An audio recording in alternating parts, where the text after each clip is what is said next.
91. Il est 11h. Il est 11h, il est 9h. Reprends. Qu'est-ce qui s'est passé? Jambo FM. Vous êtes sur Jambo FM 91. Il est 9h. Non, je voulais que lance, il est 9h.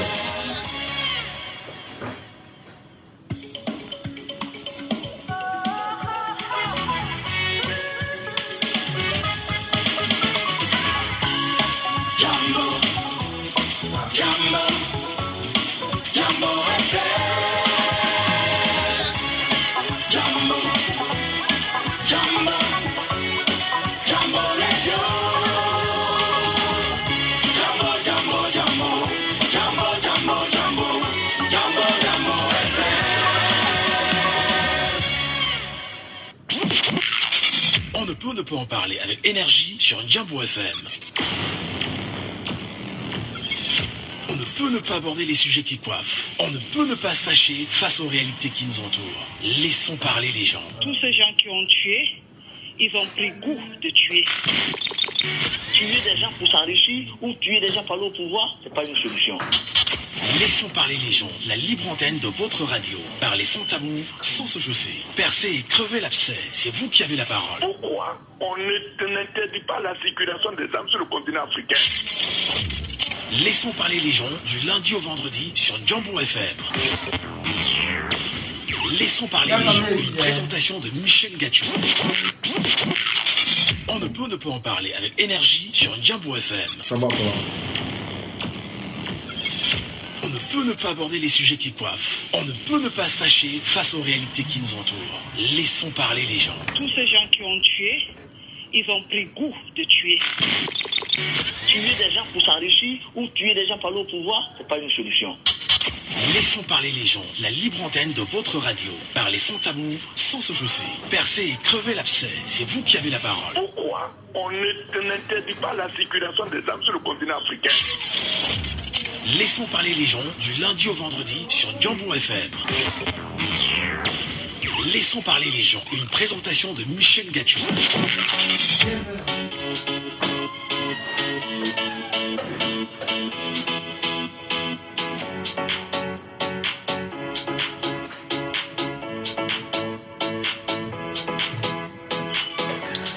Bonjour à tous, bonjour à vous mesdames et messieurs, bienvenue sur votre radio ce matin, bienvenue sur Jambo FM, bienvenue sur la radio qui tutoie la cime des cieux depuis quelques mois seulement de son arrivée. Et c'est un plaisir de vous compter encore très nombreux à ce rendez-vous quotidien sur cette même radio au cœur de Laissons parler les gens. Laissons parler les gens, on vous le rappellera pas ou on le dira peut-être pas assez, c'est la séquence radiophonique au cours de laquelle chacun d'entre vous a le devoir de nous appeler en direct, mais surtout de laisser ses projets, ses analyses, ses points de vue, mais bien évidemment, bien sûr, prendre la parole comme cela se doit. Donc, avec Laissons parler les gens, il n'y a aucune distinction à prendre entre ceux et celles qui souhaiteraient bien sûr réagir bonnement, spontanément, normalement. Nous vous offrons l'antenne chaque jour.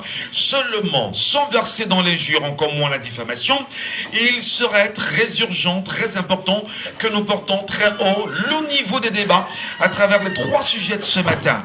Il s'appelle Arnaud Noussi à la technique, je suis Michel Ngachou au micro. Madame, messieurs, bienvenue à tous et à chacun. Laissons parler les gens. Premier sujet. Le premier sujet de ce matin nous ramène au Cameroun, nous impose le Cameroun et nous allons faire, bien sûr, en première partie, une fixation sur le SMIG. Entendez, le salaire minimum interprofessionnel garanti qui, aujourd'hui au Cameroun, est de 43 969 francs CFA depuis 2024. Des voix des Camerounais disent jusqu'ici qu'ils ne parviennent toujours pas à avoir un respect de cette donnée, de ce SMIC au niveau du Cameroun.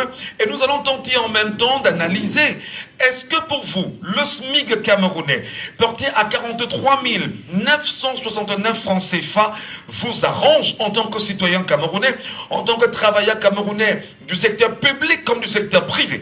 C'est-à-dire que pour être payé au Cameroun lorsque vous êtes employé, quel que soit l'endroit, vous devriez avoir minimalement 43 969 francs CFA.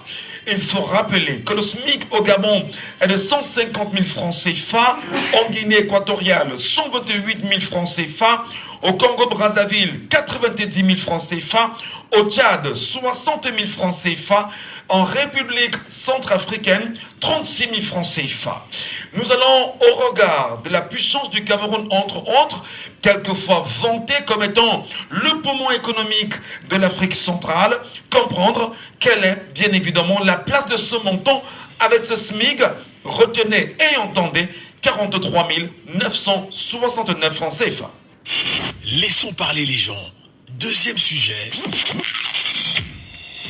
Le deuxième sujet de ce matin nous ramène encore à la falaise de Tchang. Eh bien, bien évidemment, vous êtes très nombreux à le savoir, qu'à moins d'une semaine, nous avions eu une nouvelle raclée, un accident de la route de rare violence qui s'est produit hier au niveau de la falaise de Tchang, impliquant un bus de l'agence Trésor Voyage. Le bilan provisoire fait état de 7 morts et de plusieurs blessés graves. Même si aujourd'hui on parle déjà de 10 morts, il faut bien évidemment attendre voilà, les sorties officielles pour mieux comprendre ce qu'il en est véritablement. Et parmi les victimes, on dénombre des enfants qui se rendaient en vacances. Question ce matin, est-ce qu'on va dire que les nombreuses sanctions engagées par le ministère des Transports ne sont que des sanctions cosmétiques? Comment éviter des accidents sur nos axes routiers aujourd'hui au Cameroun? Laissons parler les gens. Troisième sujet. Et bien sûr, dans le troisième sujet, nous tenterons ce matin de sortir du Cameroun et de nous envoler bien évidemment vers Dakar, si vous voulez, au Sénégal, où on va poser notre réflexion et notre analyse. Au cœur de ce camp qualifié aujourd'hui sur le continent africain de panafricanisme, au regard des nombreuses promesses faites par Ousmane Sonko et son parti le PASTEF, de nombreuses voix s'élèvent sur le continent africain aujourd'hui et disent qu'Ousmane Sonko et le président Diomaye Faye ont trahi, on va dire, l'engagement des Africains à lutter pour un panafricanisme africain réel. En tentant de mieux comprendre les nombreuses critiques autour de Diomaye Faye et d'Ousmane Sonko, mesdames, messieurs, ce matin, nous reparlerons en troisième partie de panafricanisme. Les Africains, les Camerounais, comprennent-ils l'essentialité? Laissons parler les gens, libérons la parole. N'hésitez pas, pour ceux qui nous regardent sur Facebook ou encore qui nous écoutent sur TikTok, de nous appeler en direct et via WhatsApp. Le WhatsApp de l'émission, c'est le 6 91 98 60 98. Si vous avez un WhatsApp qui vous donne bien sûr l'occasion de nous avoir en direct. Si vous êtes sur TikTok, n'oubliez pas, faites la demande de monter et nous vous donnerons bien sûr l'occasion de monter. Une fois que vous serez monté, nous vous donnerons bien sûr l'occasion d'être écouté en direct sur Jambo FM et ce sera bien évidemment une belle occasion. 6 74 39 79 04. Bien sûr ici au Cameroun. 6 74 39 79 04. Et nous on nous dit qu'on a déjà un auditeur qui nous attend. Allô, bonjour. Bonjour, Michel. Bienvenue ce matin, le maillot jaune. Raoul Dedeya, bienvenue. Affirmatif, merci bien. Et nous parlons du SMIC camerounais. Le montant, il est connu. 43 969 francs CFA. Depuis février 2024, on en parle. Mais d'aucuns vous disent que... Enfin, 2023 d'ailleurs. D'aucuns vous disent que jusqu'ici, la fin n'est pas respectée. Comment comprendre déjà non seulement le montant, comparativement aux autres pays de la sous-région Afrique centrale? Mais Michel, avant de ne même pas être respecté, est-ce qu'un Camerounais peut vivre normalement, même s'il est en zone de campagne, avec 43 000? Mais je vous dis que ce pays a été foutu en l'air. Les gens ont pris ce pays comme si c'était la chambre de leur grand-père ou bien la chambre de leur mère. Vous voyez tout l'argent qu'on vole là, vous voyez tous les détournements qu'on a fait dans ce pays, vous voyez tout l'escroquerie qui s'est passé, vous voyez les choses qu'on a conçues pour rien. Mais pourquoi le peuple doit tout miser? Pourquoi ailleurs c'est mieux? Alors qu'ailleurs ils n'ont pas les mêmes richesses, ils n'ont pas les 1/3 des richesses que le Cameroun a. Est-ce que c'est un Camerounais qui devait souffrir? Vous croyez que le départ du président Ahidjo, selon sa vision de gérer le pays, il avait cru un seul instant qu'en 2024, son pays devait être à ce niveau? Non, monsieur Michel, c'est trop.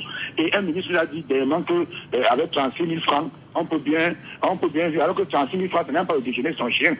Alors que 36 000 francs, c'est même pas le déjeuner de son chien. Mais monsieur Michel, c'est déplorable. Ouais. Qu'est-ce qu'on peut faire avec 43 000 au Cameroun? On loue la location, c'est combien? Le transport pour le travail, c'est combien? Si l'enfant tombe malade, c'est combien? Si on retire 15 000 pour faire un cas international, comme c'est maintenant, il va rester combien? Mais le Cameroun vit au jour le jour. Le Camerounais est misérable. Je ne sais pas si c'est une chance ou c'est une malchance que nous serons tombés dans ce genre de guet-apens. Mais vraiment de Dieu, nos enfants liront la vraie histoire de ce pays. Alors, justement, vous parlez du Cameroun qui vit la vraie misère. Est-ce que vous avez le sentiment, Raoul Dedea, que tout est mis en place pour tenir les Camerounais en esclavage, ne pas vous laisser avoir une réelle indépendance de façon économique? Quelle étude vous en faites? Là, je parle du peuple camerounais, esclave de ce qu'il peut gagner en tant que SMIG. Monsieur Michel, oui. Ça c'est le colonialisme. Ça, c'est l'esprit du colon qui continue à régner. Vous croyez que le colon ne veut rien vous donner? Il veut tout prendre pour lui, c'est parce qu'il sait que s'il vous donne tout, vous allez vous affranchir. Et vous allez rester misérable. Vous croyez que quand on nomme un ministre là, quand il rentre dans son village, les gens veillent chez lui pendant 2 jours, c'est pourquoi? Parce qu'on doit manger et boire. Vous croyez que si les gens du village avaient leur propre argent aussi, on devait regarder le ministre qu'on a nommé et qui a puisé tous les caisses du pays pour aller fêter au village. Le colon nous met dans cette situation, c'est pour nous tenir à l'œil. Et les remplaçants des colons sont là. Ceux qui nous dirigent maintenant sont les remplaçants puis des colons. Donc on a souvent changé de peau. Les blancs sont partis et les noirs sont restés. Vous regardez vous-même, rien n'a changé. C'est les mêmes choses. Comment on peut maintenir un pays comme le Cameroun avec toutes ses richesses en 2024 avec un SMIC de 43 000? Est-ce que ça devait se faire? Alors que sur Gabon à côté de nous, c'est 150 000 francs. Non, vraiment de Dieu, ça c'est l'esprit du colon pour nous maintenir esclaves. On dit que quand l'esclave n'a pas de l'argent, il est solidaire, il est soumis. Mais si l'esclave s'affranchit, mais c'est très grave. Et qu'est-ce que nous attendons pour s'affranchir? Le Sénégal, Ousmane Sonko et son frère Diomaye Faye, ils sont en train de nous envoyer un grand message. Nous n'allons pas rester comme ça. Nous parlerons de Ousmane Sonko et de Diomaye Faye en troisième partie de l'émission. N'hésitez pas à nous appeler pour laisser votre opinion. Nous allons nous battre. Parce que allons nous inscrire massivement. D'abord, parce qu'après, il faut qu'on cherche à ce que nos prisonniers politiques, les gens qui n'ont rien fait là, qu'on arrête avec la télécommande à devant leur maison, devant leur porte, on les a seulement amenés pour leur donner 7 ans là. Nous ne sommes plus en dictature. Trop, c'est trop. Alors, il faut les libérer avant même les élections. Allons d'abord nous inscrire. Parce qu'on a beaucoup de dossiers à gérer. Bonne émission, monsieur Michel. Bonne émission, bonne journée. Et merci en fait. Merci beaucoup. Nous avons, on va dire, quelqu'un qui réagit d'ailleurs sur TikTok. Le TikTok de Michel Ngachou. Michel Ngachou 1. Voilà, pour ceux qui veulent bien sûr nous chercher. Michel Ngachou 1 sur TikTok directement. Vous me retrouverez. Et il y a quelqu'un qui laisse un message en disant vraiment déplorable. Ils viendront dire que Kamto ne sera jamais président. Voilà, c'est une réaction que je prends comme ça chaud.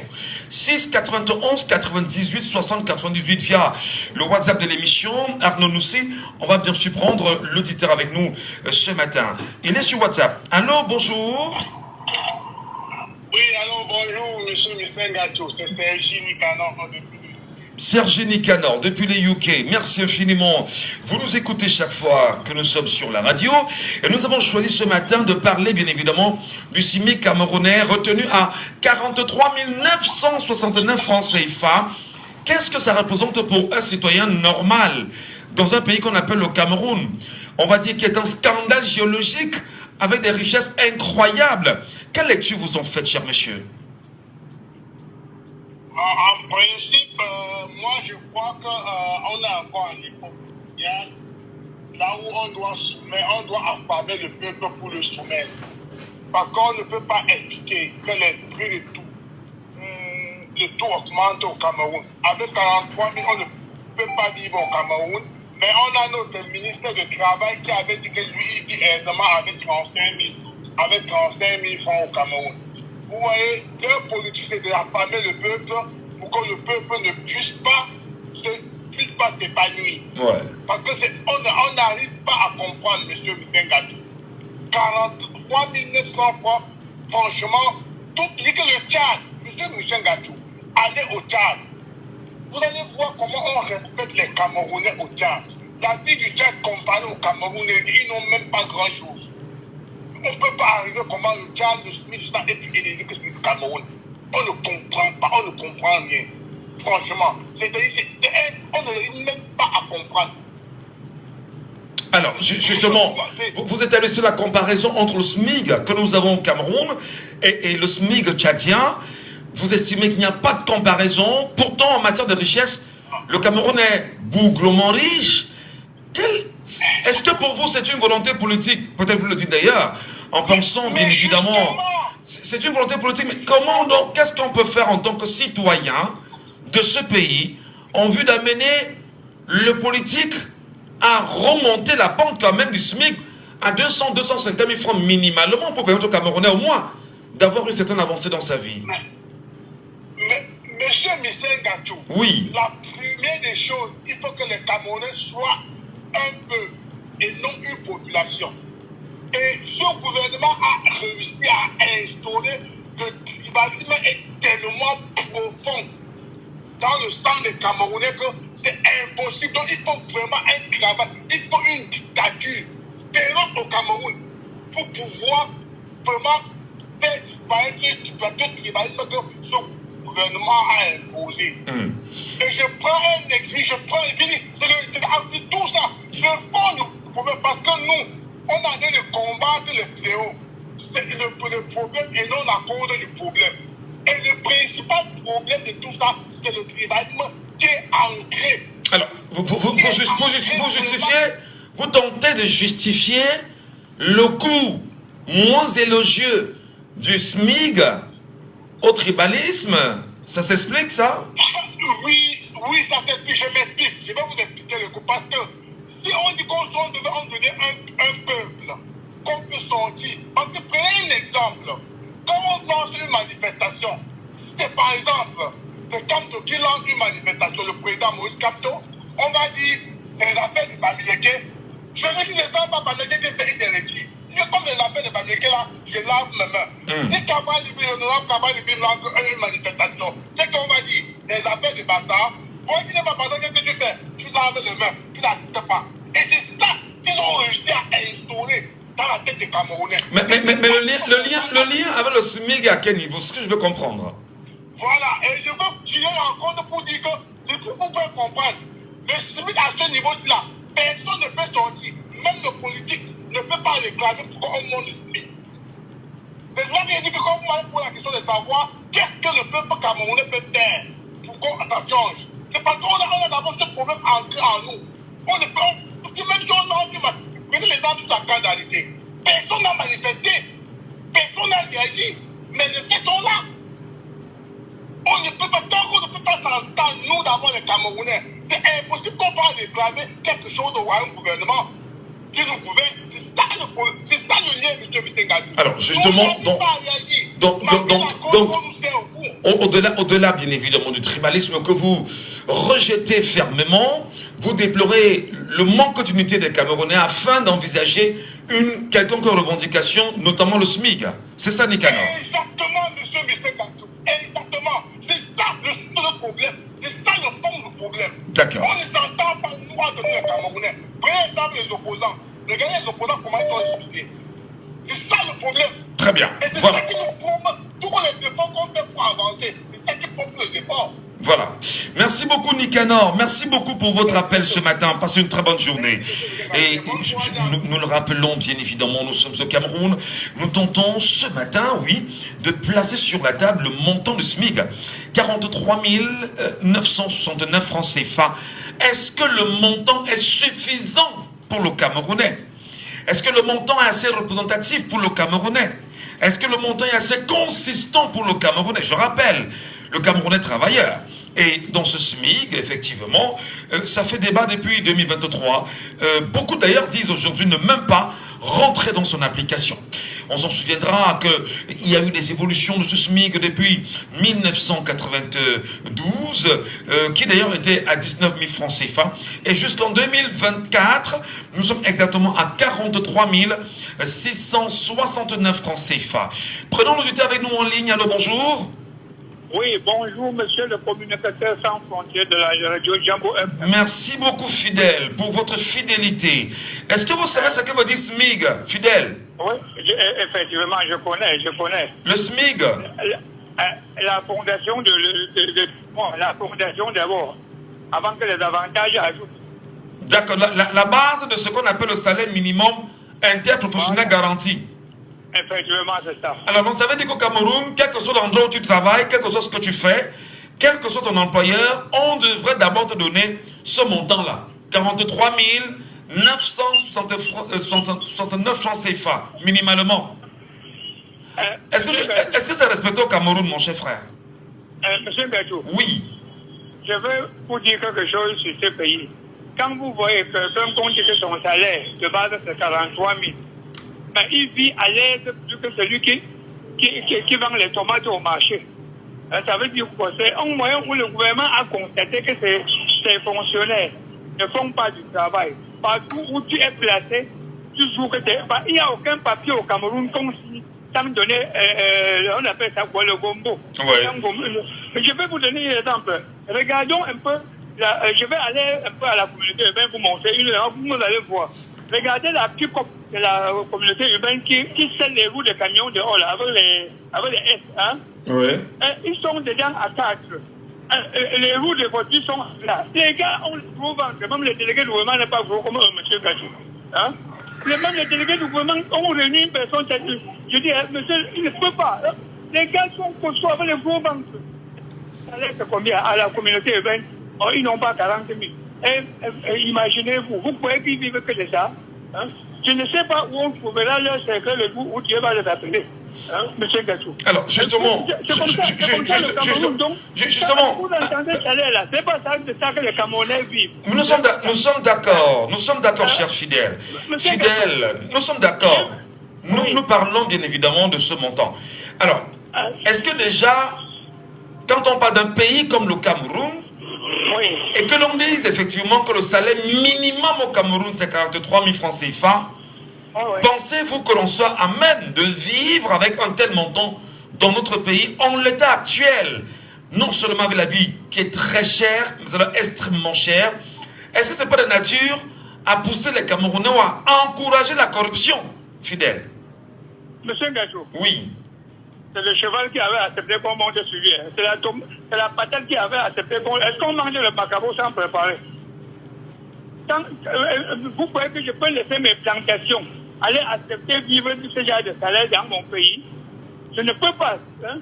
Et pourquoi alors les gens sortent des millions pour négocier le concours pour entrer à la fonction publique? Il y a quelque chose, ça que je suis en train de vous dire. D'accord. Donc, en ce qui concerne ce salaire, c'est ceux qui partent là-bas qui savent ce qu'ils cherchent. Parce que normalement, si tous se levaient pour dire que non, avec ce salaire, je ne suis pas fonctionnaire, je n'aurais pas travaillé, c'est que ça avait déjà changé. J'ai vu une société de la place... Pour vous, c'est la solution, dit qu'on ne va pas travailler et ça va changer? Autant ne pas travailler, ça va changer, M. Gassou. Je ne peux pas ouvrir une quincaillerie. Que le salaire n'est pas bien. Tout le monde qui refuse doit laisser. Je suis obligé d'augmenter le salaire pour prendre mes employés. Soyons d'accord. Je ne peux pas avoir une société avec 60 employés. Le plus grand cadre de ma société roule sur la moto. Les autres roulent à pied. Moi, j'ai des maîtrises en tant que directeur. C'est que les gens de société. Parce que les gens acceptent. Quand l'employé sort de la société, marche est en raide. Ça veut dire qu'il a attaché quelque chose sur son ventre pour monter son salaire. Très bien. C'est les gens qui acceptent qu'on monte sur eux, M. Gassou. C'est compris, Fidèle. Merci beaucoup. Ouais. Et tout le monde a la parole, bien évidemment. Sur WhatsApp, on a un auditeur qui nous attend depuis un petit moment sur WhatsApp. Nous allons lui donner l'occasion de s'expliquer. Allô, bonjour. Allô, sur WhatsApp, bonjour. Oui, bonjour, Michel. Bienvenue, cher Bertrand. Votre voix vous trahit, bien évidemment. Hein. Voilà. Nous parlons du SMIC camerounais, Bertrand. Et fondamentalement, lecture faite, 43 969 francs CFA pour des Camerounais, c'est insignifiant et, semble-t-il, c'est de nature à motiver et à encourager la corruption. Êtes-vous d'accord avec une telle assertion? Écoutez, Michel, déjà même en tant le montant du SMIC au Cameroun, même pour un étranger, ça fait vraiment ridicule. Ça fait vraiment ridicule parce que plusieurs fois, j'en ai discuté avec des étrangers et ils ont essayé d'évaluer le montant du SMIC camerounais. Et quand on tient compte du coût de vie au Cameroun, c'est vraiment très difficile pour les Camerounais. Ouais. Parce qu'au quotidien, nos familles qui sont au Cameroun, les personnes qu'on connaît au Cameroun, ont vraiment beaucoup de difficultés de s'en sortir. C'est des personnes qui sont vraiment misérables. Ouais. Et je pense que le fait que dans chaque famille, on fait un effort d'envoyer un enfant en Europe, ou bien que les gens prennent la route. Parfois, ils le prennent parce qu'ils sont obligés. C'est-à-dire qu'ils risquent leur vie parce qu'ils sont obligés.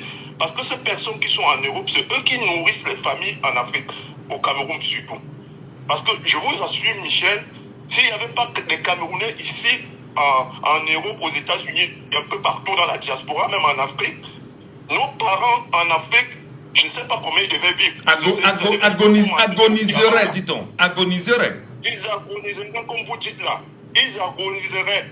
Parce que c'est vraiment difficile. Quand vous rentrez un Camerounais ici en diaspora, la première chose, ce qu'il vous dit, c'est que je n'arrive pas à dormir. Tout le temps, il faut envoyer l'argent. Tout le temps. Il y avait un moment, même la diaspora avait décidé de ne plus envoyer l'argent. Mais vous ne pouvez pas rester ici. Vous avez vos parents en Afrique qui sont en train de souffrir, qui sont malades. Et être insensibles. Et l'hôpital, c'est de l'argent. Donc moi, je pense que c'est la diaspora qui fait vivre encore les parents qui sont en Afrique. La majorité des Camerounais, c'est la diaspora qui les fait vivre. Et les autres, c'est la corruption. Imaginez-vous, Michel, que des fonctionnaires, des hauts fonctionnaires sont tellement riches au point où... Parce que quand on réfléchit même, il doit y avoir une solidarité parce que nous sommes quand même des êtres humains. Je vois tous les dimanches des personnes qui vont à l'église prier Dieu, soi-disant. Mais qu'est-ce que Dieu demande? Dieu demande d'avoir de la compassion pour son prochain. Mais quand je vois des personnes s'enrichir d'une manière où on ne sait même pas ce qu'ils vont faire avec cet argent-là, est-ce qu'ils se posent la question? L'autre jour, je voyais encore une dame qui allait à l'hôpital pour accoucher. Elle a accouché et elle n'a même pas de lit pour dormir. Elle est arrêtée à l'hôpital parce qu'elle ne peut pas payer. Il a fallu que c'est la diaspora encore qui dépêche l'argent pour aider cette femme. Est-ce que vous trouvez que c'est humain dans un pays comme le Cameroun que les dames qui accouchent, les mères de l'humanité, qu'on les enferme à l'hôpital parce qu'elles n'ont pas d'argent pour payer? Nous vivons dans quel monde? Nous posons-nous la question, nous disons, si Dieu vraiment existe, est-ce que Dieu sera pour le Cameroun en voyant tout ça se passer? Je demande à ces gens-là qui ont des enfants, qui regardent les enfants et qui, quand ils regardent les enfants des autres, qui se posent la question, qui se disent nous sommes des humains, il y a une certaine solidarité humaine qui nous demande à être un peu, à avoir de la compassion pour d'autres quand même. Ça fait pitié, ça fait pleurer quand on voit des trucs comme ça. Je me demande si nous sommes encore humains. On est bien évidemment à quelques... Il y a encore de l'humanité en nous, au Cameroun. Je me pose cette question. Je demande à ces gens qui croient en un Dieu d'être humain. Je demande qu'est-ce que je vais dire? Excusez-moi, je perds un peu le fil. Je demande aux personnes des églises, aux personnes, aux politiciens, d'essayer de discuter entre eux, d'essayer de donner une vie quand même. Oui, mais écoutez,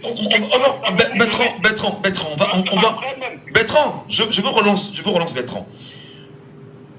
Toutes les politiques nationales sont garanties par le président de la République tel qu'inscrit dans la constitution camerounaise.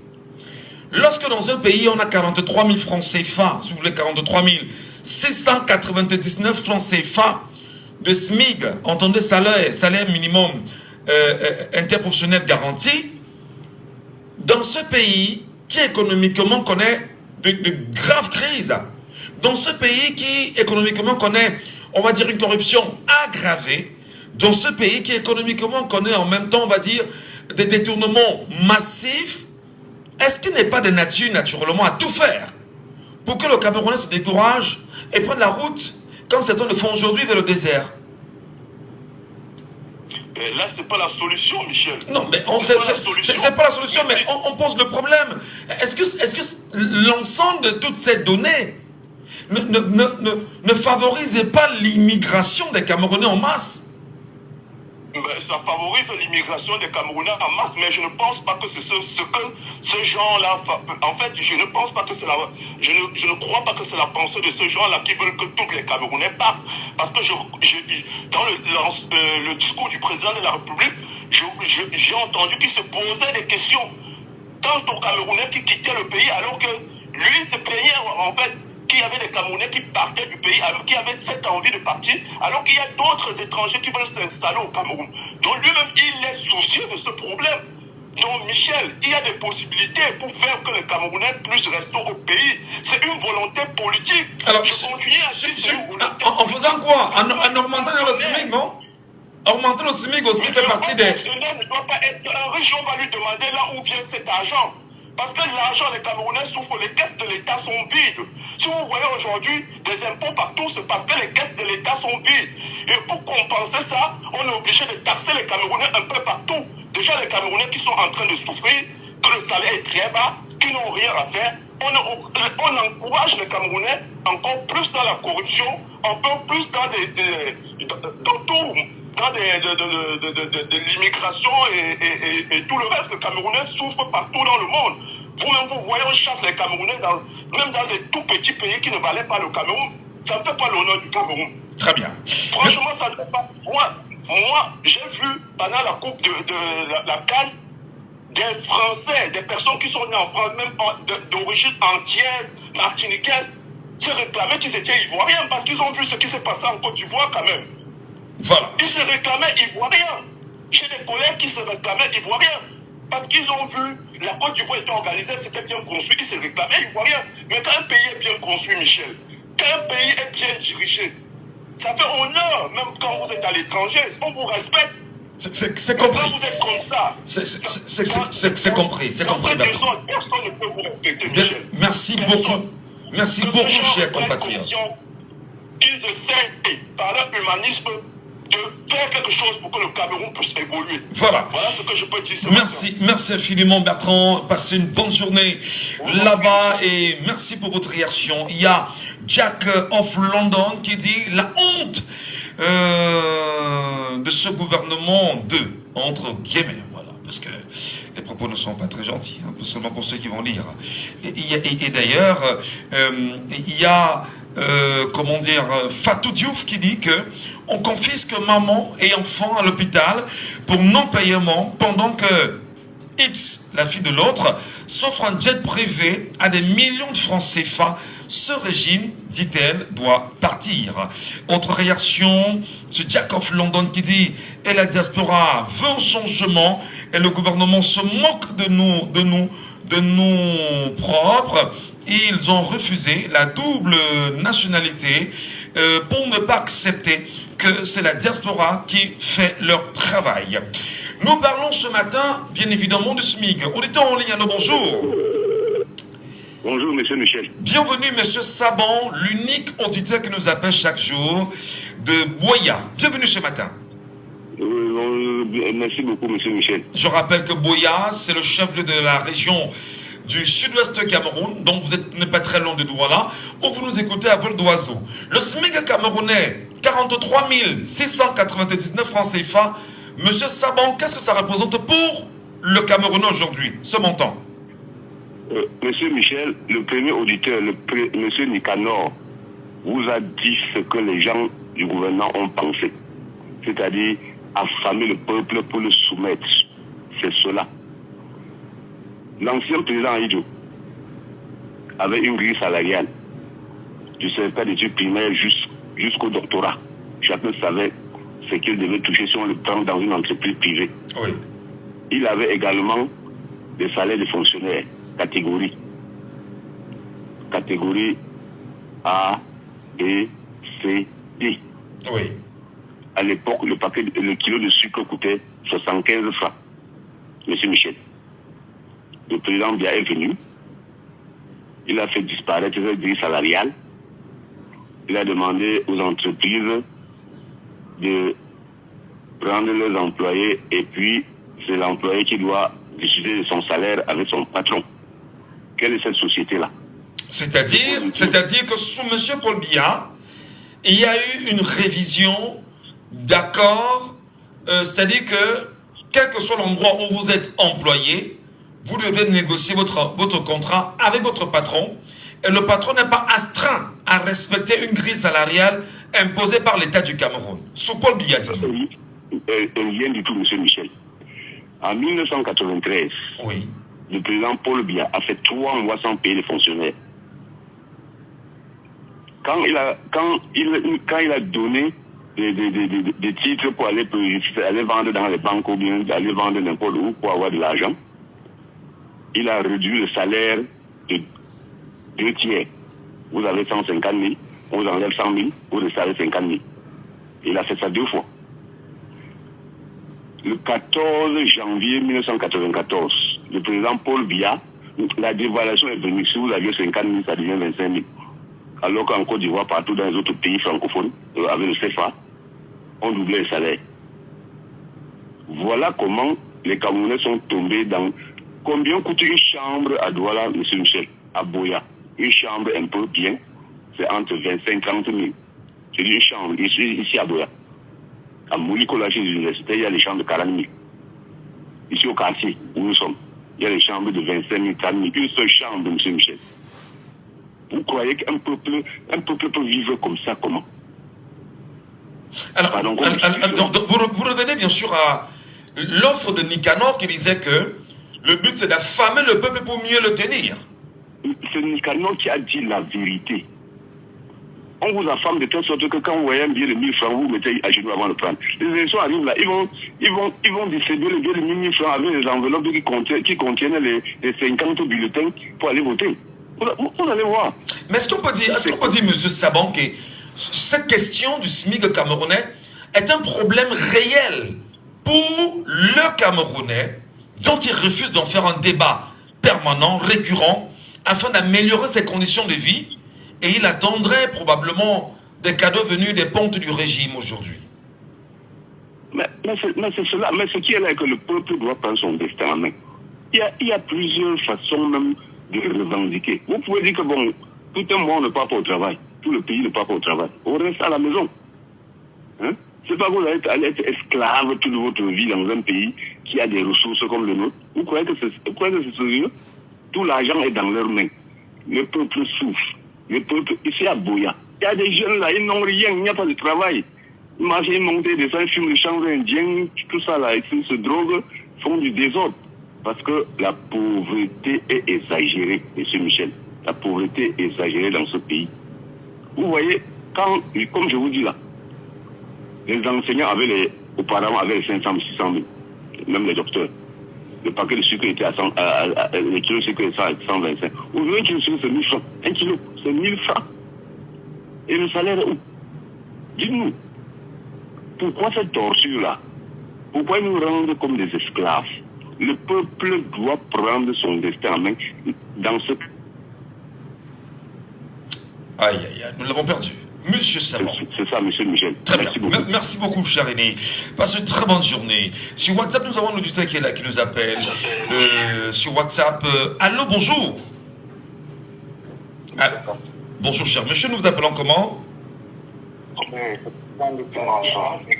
On vous entend très mal, c'est Christian depuis Ngonsoa, monsieur Michel. Christian depuis Ngonsoa, c'est à Douala. Alors, nous parlons de SMIC au Cameroun aujourd'hui, cher frère. 43 000 francs pour toute personne au Cameroun, basiquement comme salaire. Quel regard vous y jetez aujourd'hui, puisqu'on rien parle? Ah, monsieur Michel Ngatou, franchement, pour vous dire vrai, ça ne va pas. Imaginez 43 000 francs au Cameroun pour un jeune. Tu vas payer la chambre combien? Tu vas manger combien? Et tu vas t'habiller à combien? Franchement, voilà pourquoi vous allez voir, il n'y a pas un jeune qui n'a pas l'esprit de quitter le pays ici. Oui, franchement, parce que moi-même là, je ne peux pas vous mentir, je ne suis pas attend. Et ils font ça parce que personne ne parle. Mais dans la vie, on dit ceci, même un bandit qui prend un petit chaque jour au quartier, donne-moi 100 francs, donne-moi 50, tous les jours le petit donne-moi 100 francs. Mais le jour où le petit dit, grand frère, aujourd'hui là, je ne te donne rien, ça va rester comme ça. Même s'il monte et il descend, ça va rester ainsi. Donc, monsieur Michel, ce que moi je veux vous dire, c'est que quoi? Le peuple camerounais n'a pas peur. Le peuple camerounais a besoin d'un leader qui peut dire que bon, les gars, voilà ce qu'on va faire. Et puis, on s'aligne, c'est tout. D'accord. Alors, vous appelez bien sûr un leader éventuel de prendre position, mais sur la question du SMIC, au moins, est-ce que vous prenez la peine de lire les projets de société des leaders politiques à venir, et même, parce que le RDPC vous impose le SMIC à 43 000 francs CFA, est-ce qu'au moins vous avez lu un projet politique, on vous a dit qu'on pouvait leur monter à plus que ce montant-là? Monsieur Michel, ces gens-là ne peuvent rien augmenter parce que ils savent que tant qu'on a faim, on doit se soumettre. Si le Camerounais n'a pas faim, il ne peut pas se soumettre. Ils savent ça. Vous allez voir, quand les élections vont arriver, c'est comme le monsieur qui venait d'intervenir là. Ils auront des enveloppes où ils vont charger des 1 000 francs et puis ils vont passer les bulletins dessus. Vous allez voir, ça ne doit pas manquer. Parce qu'ils savent que l'homme camerounais a faim. Bon, d'accord. Ils savent ça. Merci beaucoup, chers frères. Passez une bonne journée et merci pour votre réaction. 6 74 39 79 04. Bonjour. Oui, bonjour, Michel Gacho. Bienvenue, cher monsieur. Nous vous appelons comment? Yannick. De Bépanda. Oui, le SMIC camerounais continue de poser un problème. Selon certains Camerounais, est-ce qu'on va dire que d'autres sont heureux de l'avoir à ce montant-là? Non. 43 969 francs CFA. Un ancien ministre disait quand même qu'avec 35 000 francs, on vivait bien au Cameroun. Vous dites non? Pourquoi? On n'arrive pas à se vêtir, on n'arrive pas à manger, on n'arrive pas à se soigner, on n'arrive pas à payer la maison. Mais moi, je me pose la question à Michel Gacho. Oui. On va où dans ce pays? Ce pays va de mal en pire. Les Camerounais souffrent. C'est-à-dire que, vous voyez, les Camerounais voyagent tous les jours pour aller au Canada. Vous ne vous posez pas la question. Quand il a pris le pouvoir, il y avait plus de 700 entreprises. Il a pris le pouvoir, il a tout fermé, il a tout privatisé. Vous pensez qu'il aime son peuple? Il n'aime pas le Cameroun. S'il bien aimé le Cameroun, parce que les 700 entreprises qu'il avait fermées devraient employer les jeunes. Même bien n'aime pas le Cameroun. Aïdjo aimait les Camerounais. Vous savez ce que j'aimais, Aïdjo avait demandé à Aïdjo? Non. Elle avait demandé, pourquoi tu as choisi Paul Biya pour être président du Cameroun? Parce qu'elle savait ce que Paul Biya allait apporter aux Camerounais. Paul Biya a apporté que de la souffrance aux Camerounais, de la méchanceté. Le SMIC camerounais, c'est l'expression de la méchanceté? Non, dans les Camerounais, on peut payer la maison pour dormir. Dans les Camerounais, on n'arrive même pas à se vêtir, à se soigner, Michel Gacho. Vous pensez que ce n'est pas la méchanceté? Quand les Camerounais n'arrivent même pas, le salaire, on n'arrive même pas à leur payer au travail. Vous pensez que c'est la méchanceté? Moi, je me pose autant de questions. Qu'est-ce que Paul Biya a laissé aux Camerounais? Il n'a rien laissé au Cameroun. Les Camerounais souffrent. Les temps sont durs, Michel Gacho. Quand vous voyez un jeune là, il reste là, on se demande, tu fais quoi? Il perd le temps. C'est parce que ça ne va pas. Michel Gacho, moi, je suis dépassé par les événements. Je ne sais pas où ce pays est en train de partir. Je me pose la question où on va. Au fur et à mesure que le temps passe, le temps devient de plus en plus dur. Et ça coule de ce régime. Qu'est-ce qu'on va faire? Bonne journée, Michel Gacho. Très bonne journée, cher monsieur. Merci infiniment. Il y a, on va dire, un internaute sur Facebook, Njoko Christian, qui dit veuillez informer Michel que toutes les entreprises ne paient pas le nouveau SMIC en tant que tel. Ma société n'a encore rien ajouté et nous n'avons aucun espoir qu'elles ajoutent, qu'elles en rajoutent. C'est bien évidemment votre point de vue. Voilà. Madame, messieurs, si jamais vous vous joignez à nous à l'instant, bienvenue sur Jambo FM. L'émission c'est Laissons parler les gens. Et dans ce Laissons parler les gens, nous invitons ceux qui sont également sur TikTok. Vous nous écoutez.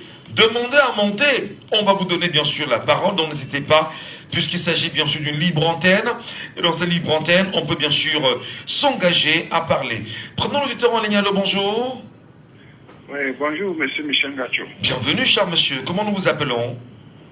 Oui, c'est Paulin Ngassa Samba.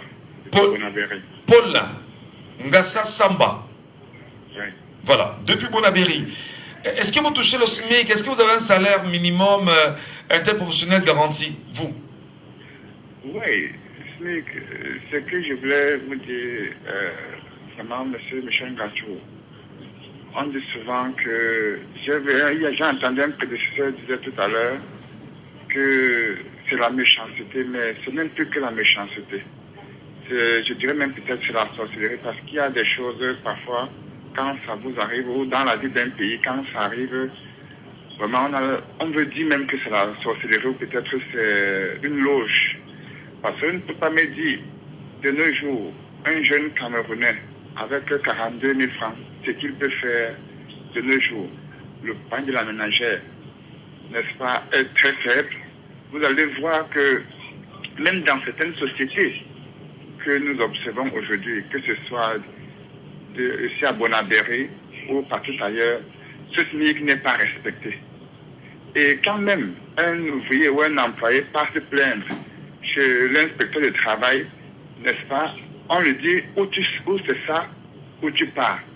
Vous voyez, avec ce genre de conditions, il n'est qu'obligé de subir ou d'accepter.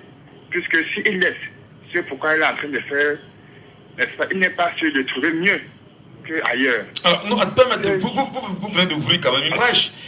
Lorsqu'il y a une plainte entre l'employé et son employeur, et décider de traîner celui-ci devant, on va dire, allô, vous êtes là? Oui, je vous suis, monsieur. Donc, les instances qui sont à même de gérer des problèmes entre entreprises, à l'inspection du travail, dans la négociation, on vous impose des montants sans pour autant respecter, on va dire, la législation en vigueur, dites-vous. Évidemment, normalement, la législation est bien répartie. Mais seulement, les délégués de personnel ou même les inspecteurs de travail ne l'appliquent pas. Et quand même ça arrive auprès du ministre tutelle, n'est-ce pas, de l'emploi et de la formation, il ne fait pas une descente pour que l'employé qui revendique ses droits... Non, le ministre du Travail et de la Sécurité sociale. Le ministre du Travail, autant pour moi, voilà. Je suis désolé, le ministre du Travail ne fait rien pour, n'est-ce pas, ramener des choses. Aïe. Et c'est comme ça, depuis, vous allez voir la plupart des chantiers, que ce soit des chantiers en construction et tout ça là, quand même on fait cette grève, ça laisse ce gouvernement à 37. Ils ne vont jamais sortir pour vous dire, ou pour dire à l'employeur que vraiment, essayer de remédier à la situation. Ça passe, ni vu ni connu. Donc c'est à déplorer, vraiment. Et ils font tout ça pour nous appauvrir, parce qu'ils savent que si nous avons fait un moyen d'être dans l'abondance, nous ne pourrons pas les écouter, nous ne pourrons pas les obéir. Voilà les élections qui arrivent. Ils vont nous mettre les enveloppes de 10 000 francs. Et tant mieux pour ceux qui seront à ce moment. Parce que moi, même si je suis pauvre, n'importe comment, je ne peux pas, rien au monde, accepter à ce genre d'offres. Ou ça ou rien. Voilà. Donc vraiment, ce pays est à refaire. Vraiment à refaire. Et on attend un leader qui va venir remettre les choses, n'est-ce pas, comme avant. Sur les rails. Merci beaucoup. Merci. C'est terminé avec le premier sujet, bien évidemment. C'est terminé avec le premier sujet. Nous rappelons quand même que si le SMIC au Cameroun est de 43 969 francs CFA, au Gabon, nous sommes à un peu plus de 150 000 aujourd'hui. En Guinée équatoriale, 128 000 francs CFA. Au Congo-Brazzaville, pays voisin au Cameroun, 90 000 francs CFA. Au Tchad, 60 000 francs CFA. Et en RCA, 36 000 francs CFA. Madame, messieurs, c'est terminé avec le premier sujet, bien évidemment, ce matin. Tout de suite et maintenant, nous rentrons dans le deuxième sujet. Laissons parler les gens. Deuxième sujet. Et nous vous disons merci, bien évidemment, de trouver beaucoup d'intérêt à nous écouter sur les antennes de Jambo FM. Si jamais vous nous écoutez pour la première fois, mesdames et messieurs, bienvenue dans Laissons parler les gens, votre libre antenne qui chaque jour entre 9h et 11h vous donne la parole sur les sujets cruciaux de la société, mais surtout un regard panoramique de l'évolution de nos faits sociaux, politico-culturels. Et bien évidemment, ce matin, en deuxième sujet, nous rentrons dans une situation de société. Hier encore, des Camerounais ont été informés d'un accident macabre sur la falaise de Tchang qui encore vient d'avaler des Camerounais. Un accident qui, aux dernières nouvelles, ferait 10 morts, 10 personnes laissées sur le carreau en attendant encore une dernière sortie de l'autorité camerounaise liée au transport. Quel regard vous jetez non seulement sur la falaise de Tchang dans un premier temps, faudrait-il toujours emprunter cette voie? Première question. Est-ce qu'il ne faudrait pas avoir une voie alternative afin de conduire bonnement les compatriotes vers la ville de Tchang sans problème? Deuxièmement, est-ce qu'on peut encore jeter le dévolu sur la qualité de la chaussée ou de la route aujourd'hui? Troisièmement, l'attitude des chauffeurs dans leur globalité. Est-ce qu'ils respectent toujours les mesures édictées par le ministère des Transports? Quatrièmement, quelles sont, à votre avis, les mesures à prendre pour éviter de nouvelles hécatombes sur nos routes?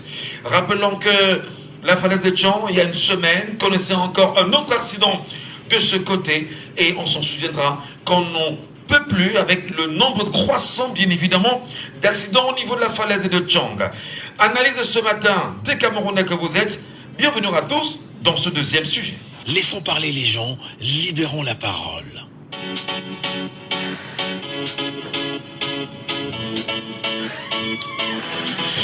Vous nous appelez et vous nous laissez bien sûr votre point de vue, votre analyse sur cet accident énième qu'on a eu à la falaise de Tchang.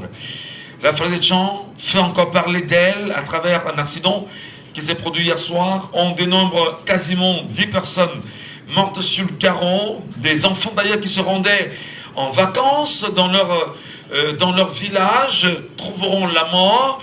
Dans quel climat devrait-on rouler? Dans quel climat devait-on prendre la route au Cameroun? Est-ce qu'on va finalement dire qu'on ne devrait plus que jamais avoir peur de la route aujourd'hui au Cameroun et de la falaise de Tchang? 6 74 39 79 04 6 74 39 79 04 ou encore le 6 59 92 48 83.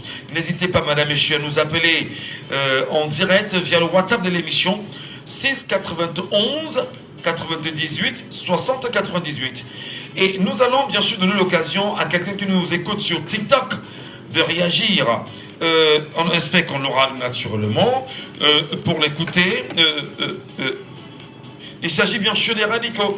Il est avec nous sur TikTok. Allô, bonjour les radicaux. Allô, bonjour.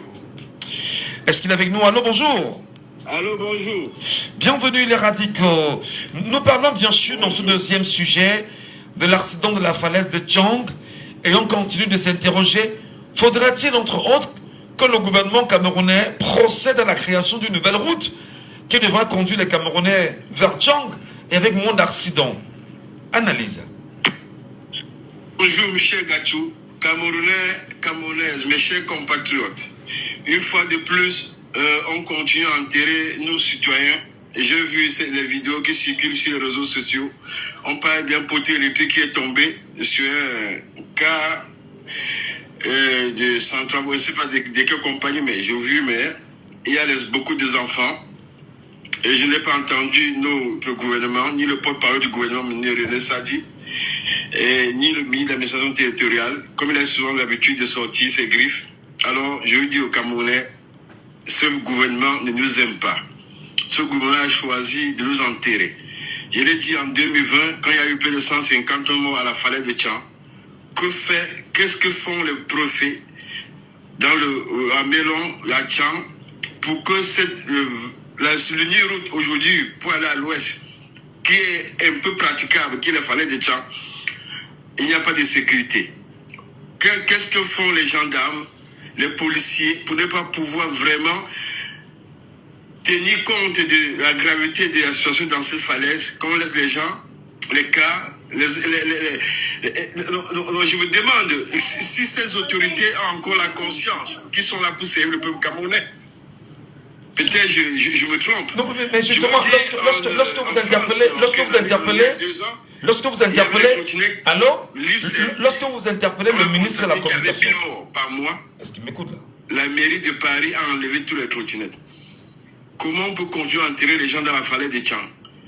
Comment un poteau électrique peut tomber? On sait, ça ne peut pas tomber d'un seul coup. Peut-être ce poteau électrique y a penché. Qu'est-ce que fait les maires? Donc au Cameroun, il n'y a personne qui peut, à son niveau, faire quelque chose. Là où il se trouve, la mairie faisait quoi pour qu'on arrive là? 10 morts en une journée, sans compter les blessés. Mais comment on peut continuer à regarder comme si notre pays se trouve où, M. Michel Gachou? Nos dirigeants font quoi, M. Michel Gachou? Les chefs traditionnels font quoi? On ne peut pas dénoncer, on ne peut pas dire dans tel endroit il y a un poteau électrique qui est en danger. Mais 10 morts, on se tait, on regarde.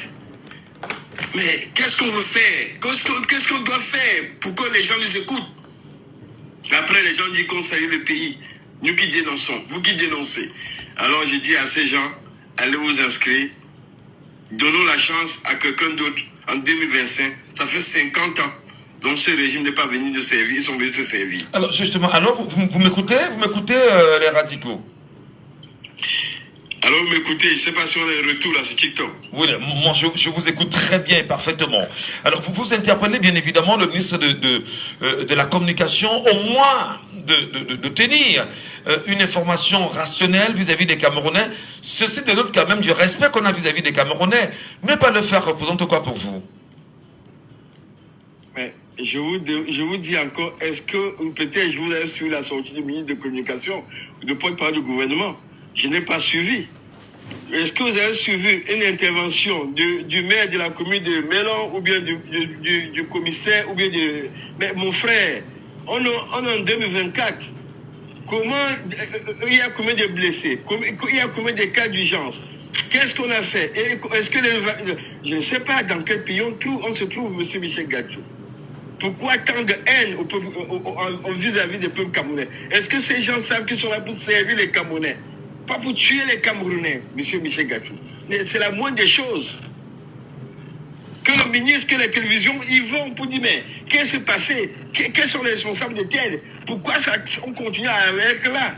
J'ai vu Mme Coutès en 2020 aller dans... Mais qu'est-ce qu'on fait pour mériter cela? Est-ce que c'est parce que c'est les enfants? Les enfants ne sont pas touchés? Ou bien je ne comprends pas, M. Michel Gachou. Pourquoi on peut haïr un peuple jusqu'à ce niveau? Moi, je me terrorise tous les jours. Voilà, c'est compris. Merci beaucoup les radicaux pour votre réaction ce matin en direct sur les antennes de Jambo FM et bien sûr nous allons prendre un autre intervenant, c'est Happy Sina qui est avec nous bien sûr en direct. Happy Sina, bonjour et bienvenue. Vous êtes avec nous, Happy Sina?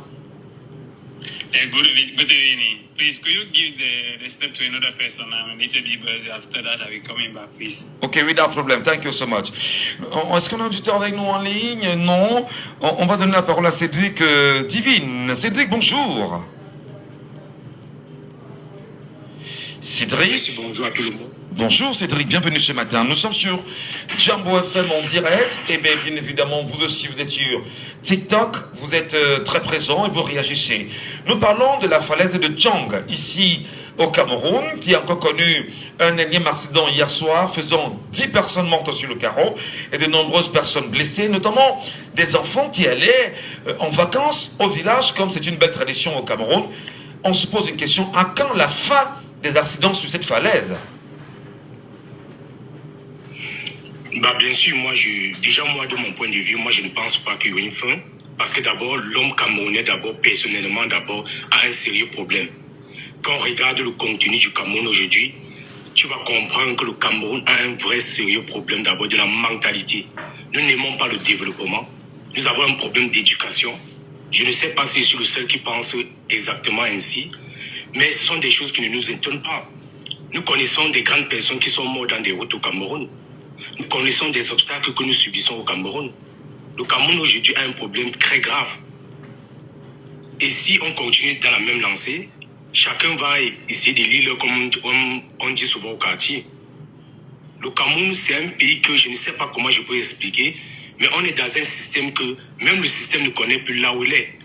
On est tous renfermés dans un bloc.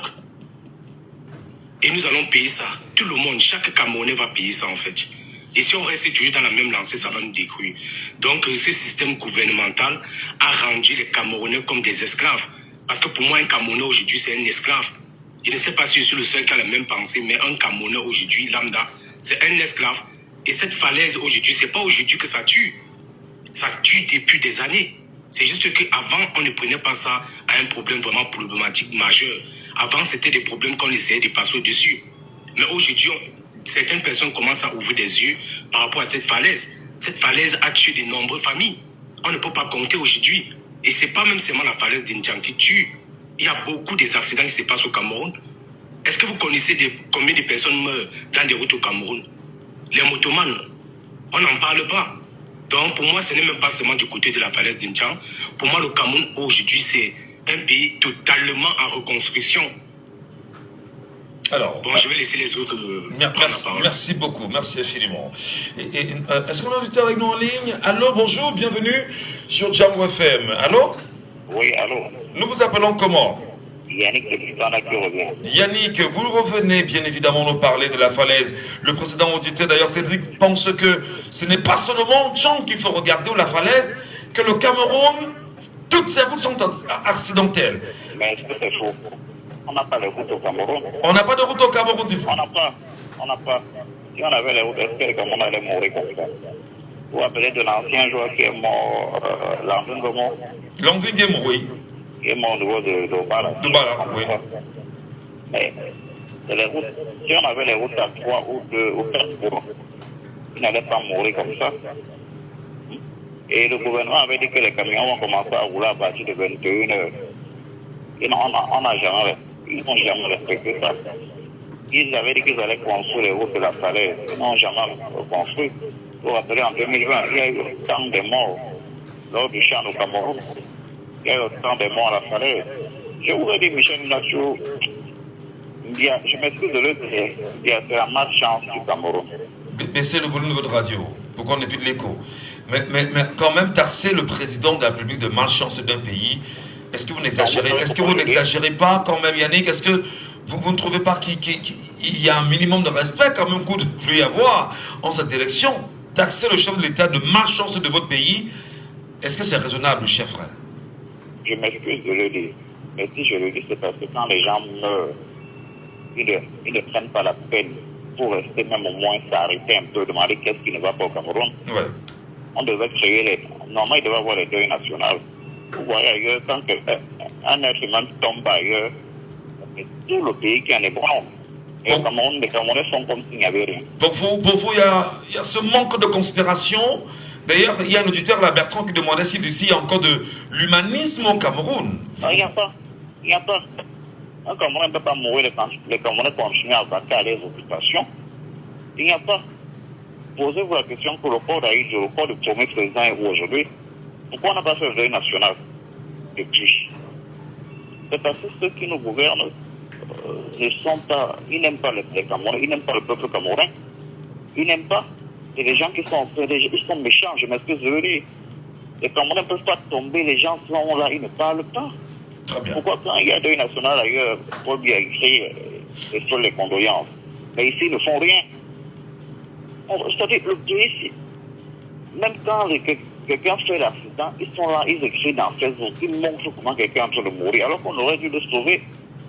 Il n'y a plus d'urbanisme au Cameroun. Et c'est pas sérieux, Michel Nature, ça fait mal. Les Camerounais ne peuvent pas mourir tous les jours, les gens sont là, ils sont insensibles à la mort des gens. Il devait avoir un pays national dans ce pays, le drapeau devait être en berne dans ce pays, quand un Camerounais tombe. Ça me fait mal dans ce pays. Voilà. Merci infiniment. Sur la deuxième ligne, en auditeur. Allô, bonjour. Oui, bonjour, une fois de plus, à monsieur le communicateur sans frontières de Jambo FM. Monsieur Fidèle. Oui, c'est bel et bien Fidèle qui revient. Vous connaissez très bien la falaise de Tchang. Je vais beaucoup parler de la falaise de Tchang. Pour nous parlerons là. Pour ce qui est de la falaise, je veux vous dire, La falaise a 54 virages. Moi, je suis du département de la Maine-Moi. Oui. Et ce qui est de la falaise, quand vous constatez les accidents réguliers, c'est des chauffeurs qui viennent d'ailleurs. À la falaise, c'est déjà le contrôle de police. Déjà, à partir du contrôle de police, quand tu commences à aller à plus de 25 à l'heure, avant d'arriver au 22e virage, tu payes le frein. La falaise, au départ, pour descendre au début, c'est avec le frein moteur. Même que ce soit en moto, M. Gassou. Moi, je fais chang en moto, je descends à la falaise, je monte. Pour nous, chauffeurs de la main, on connaît ça. Et la route ne pue pas, c'est nous fusions. La route a 50 ans, mais bien stable. Les virages ne bougent pas. Ce qui est donc des chauffeurs qui arrivent, vous voyez, on ne fait jamais le déplacement à la falaise. On descend avec le frein moteur jusqu'à 36 virages, là où on premier pont, avant de chercher à lancer le véhicule. C'est ce qui manque à nos chauffeurs.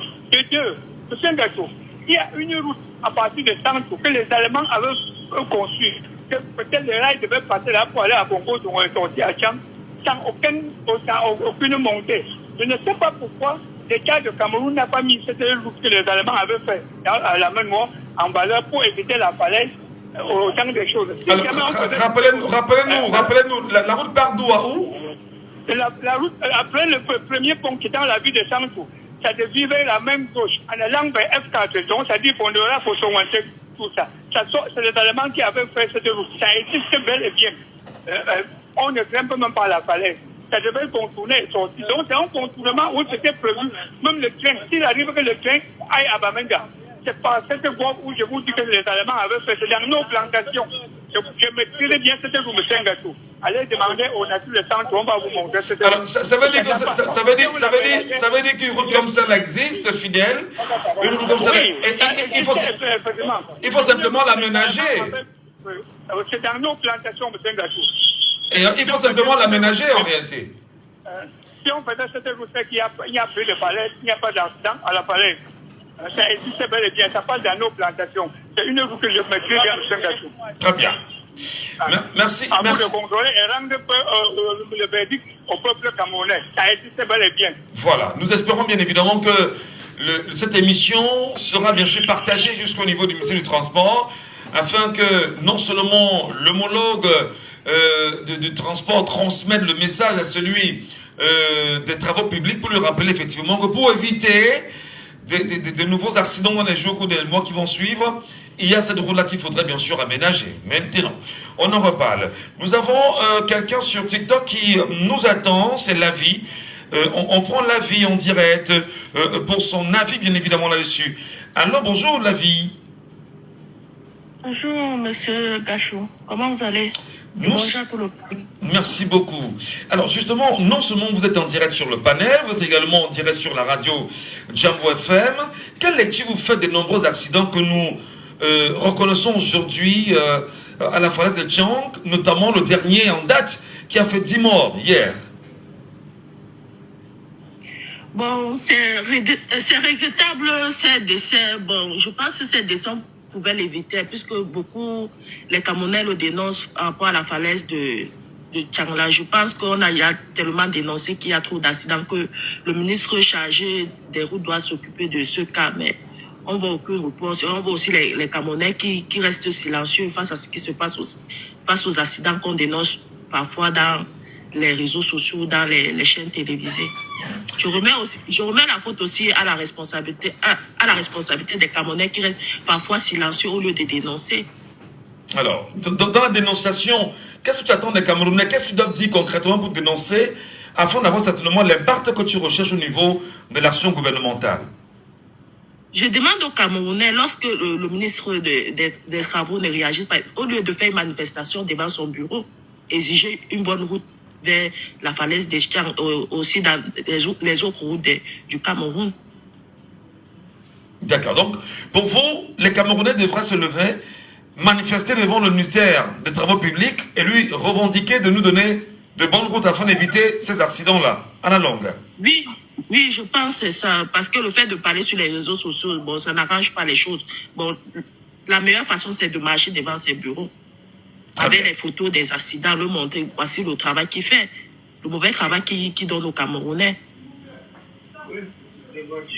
Selon mon avis, Si les Camerounais le font plusieurs fois, je pense que ce ministère va se mettre au travail ou on va le remplacer par un autre ministère qui est plus compétent.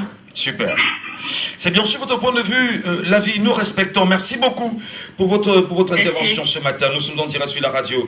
Nous prenons un autre intervenant, l'homme de Nzamoir. Il est là avec nous, bonjour. Allô? Oui, bonjour. Oui, vous êtes où exactement? Vous nous appelez d'où? Oui, je vous appelle depuis la France. Ah d'accord, merci. Vous êtes hors du Cameroun, votre cœur bat pour le Cameroun, bien évidemment. La falaise de Tchang, la précédente, on va dire, la vie pense que les Camerounais devraient manifester afin d'exiger une nouvelle route. Peut-être pour éviter de continuer à passer par Tchang. Qu'est-ce que vous en dites, vous? Oui, en fait, ce que moi j'en dis, c'est que les problèmes que nous avons aujourd'hui à la falaise, ça ne date pas d'aujourd'hui, hein. Ça date de depuis. Je me rappelle à une époque, lorsque j'étais étudiant à l'université de Tchang, on a fait des descentes là, avec les enseignants, parce qu'on avait des cours sur le développement durable, où on allait là-bas avec les enseignants. Eux-mêmes, ils nous expliquaient les risques que présentait la falaise. Et aussi, ils nous montraient comment, voilà, elle est abandonnable elle-même, parce que je pense que lorsqu'on construit une route, lorsque cette falaise-là fait partie normalement du développement d'un pays, hein, parce que quand on parle de développement, il faut que les gens puissent circuler, voilà. Lorsqu'on construit une route, il y a aussi la gestion, la maintenance. On ne construit pas pour abandonner. Et au regard d'aujourd'hui, lorsqu'on regarde cette falaise, vraiment, le papa a parlé tout à l'heure là, c'est vraiment, il y a beaucoup de risques là-bas. Les garde-fous, il y a des endroits où il n'y en a même presque pas de garde-fous. Et même quand il y en a, c'est quelle qualité? Vous voyez un peu. Donc, je pense que vraiment, c'est une question de gestion et de maintenance qui n'est pas faite à ce niveau-là. Et je pense aussi que toute voiture qui circule là-bas paie la taxe de circulation, paie des assurances. On ne peut pas me dire qu'il n'y a pas de moyens pour pouvoir, voilà, sécuriser les voitures, les gens qui passent par là. On ne peut pas me dire ça. Donc, c'est vraiment un manque de volonté pour moi, de la part des autorités.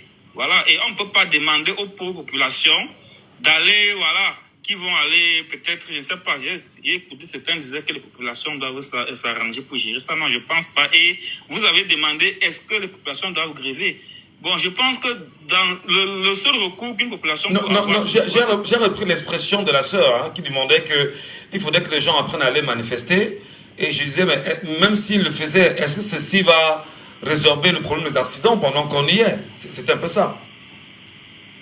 Oui, justement, mais vous savez, chez nos pays, les gens on a toujours manifesté, mais nous connaissons tous la suite. Hein. Mais toujours est-il que nous savons que dans toute société, le peuple, c'est le seul recours que le peuple peut avoir. C'est-à-dire dénoncer, manifester. Bon, je ne peux pas dire aux gens de ne pas s'organiser pour se prononcer sur cette question. Il faut en parler. Il faut que le gouvernement fasse quelque chose. C'est les Camerounais qui meurent là chaque jour. Vous voyez un peu. Donc vraiment, il faut que l'État fasse quelque chose. C'est ce que moi, voilà. Très bien. Merci beaucoup. Georgette nous retrouve ce matin. Georgette, bonjour à vous et bienvenue, Georgette. Bonjour, Michel Gachou. Bonjour. Je suis passée par là pour intervenir. Hein. Voilà. Bonjour, la vie, maman. Comment tu vas? Alors, justement, vous êtes en direct de la radio également. Avec le système actuel qu'on a au Cameroun, ça fait des années qu'on a mis la peur et la détresse sur les Camerounais. Donc, les Camerounais vivent avec la peur, les trouilles. Les Camerounais sont des trouillards, donc ils vivent avec la trouille. Donc, ce gouvernement a passé son temps à créer la trouille parmi les Camerounais, c'est-à-dire, et quand ils font, par exemple, si on arrête un Camerounais, on le torture visiblement et on montre les images. En fait, on vous montre les images de la torture de ce Camerounais pour prévenir aux autres que si vous essayez pareil, vous essayez de dénoncer, vous essayez de marcher, vous essayez de faire des marches pour dénoncer la malgouvernance, vous serez torturé ainsi. Alors. Donc, ce qui fait que au fil des années, les Camerounais vivent dans la terreur et la peur.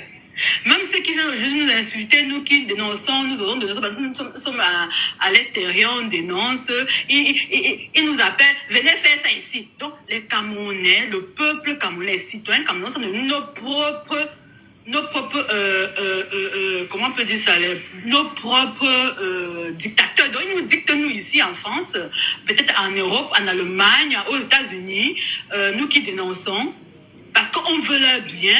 Ils nous terrorisent en nous disant, venez faire ça ici pour qu'on vienne souffrir comme eux, on vient être torturé, tué, empoisonné. Alors Georgette, nous parlons quand même de 15 personnes mortes sur la falaise de Tchang en l'espace de quelques jours seulement. Non, Michel, j'arrive. La preuve, dernièrement, il y avait eu, tu te rappelles, les années antérieures, peut-être 2 ou 3 ans, 2 ans, hein, il y a eu un accident grave comme ça, jusqu'à le ministre de l'Intérieur, M. Atanganji, est allé là-bas poser certaines balises, soi-disant, entre guillemets, des balises éphémère. Il a posé ça là-bas, disant que au rond-point de là-bas de la falaise de Tchang, il n'y aura plus d'accident. Il a fait toute une cérémonie. Tu te rappelles? On s'en souvient très bien. Toute une cérémonie. Oui. On est où aujourd'hui avec ça? On est où aujourd'hui avec ça? Les Camerounais doivent apprendre à s'élever. Moi, les accidents qu'il y a eu là, c'est choses connues. On est fatigué. Tant que le peuple camerounais, on ne peut pas avoir une liberté sans se battre. Ça n'existe pas. On va rester pleurnicher sur les panels, crier, pleurer comme on pleure aujourd'hui là. On va continuer. Mais comme a dit le président lui, Moïse Kamto, ceux qui vont mourir, ceux qui vont rester. Hein? Il faut qu'à la fin, on prenne le destin en main. Même ici, en Europe, où on vit, quand il y a moins de défauts, les gens sont des gens mal. Malgré qu'on pince les yeux, on casse les bras, les gens sont toujours dehors. Les gens sont toujours dehors. La culture de la peur qu'on a inculquée aux Camerounais, c'est-à-dire, Michel Naturel, par exemple, une femme accouche à l'hôpital, elle perd ses 2 bébés pour manque de couveuse, pour manque... par exemple, les femmes camerounaises, elles ne s'indignent pas.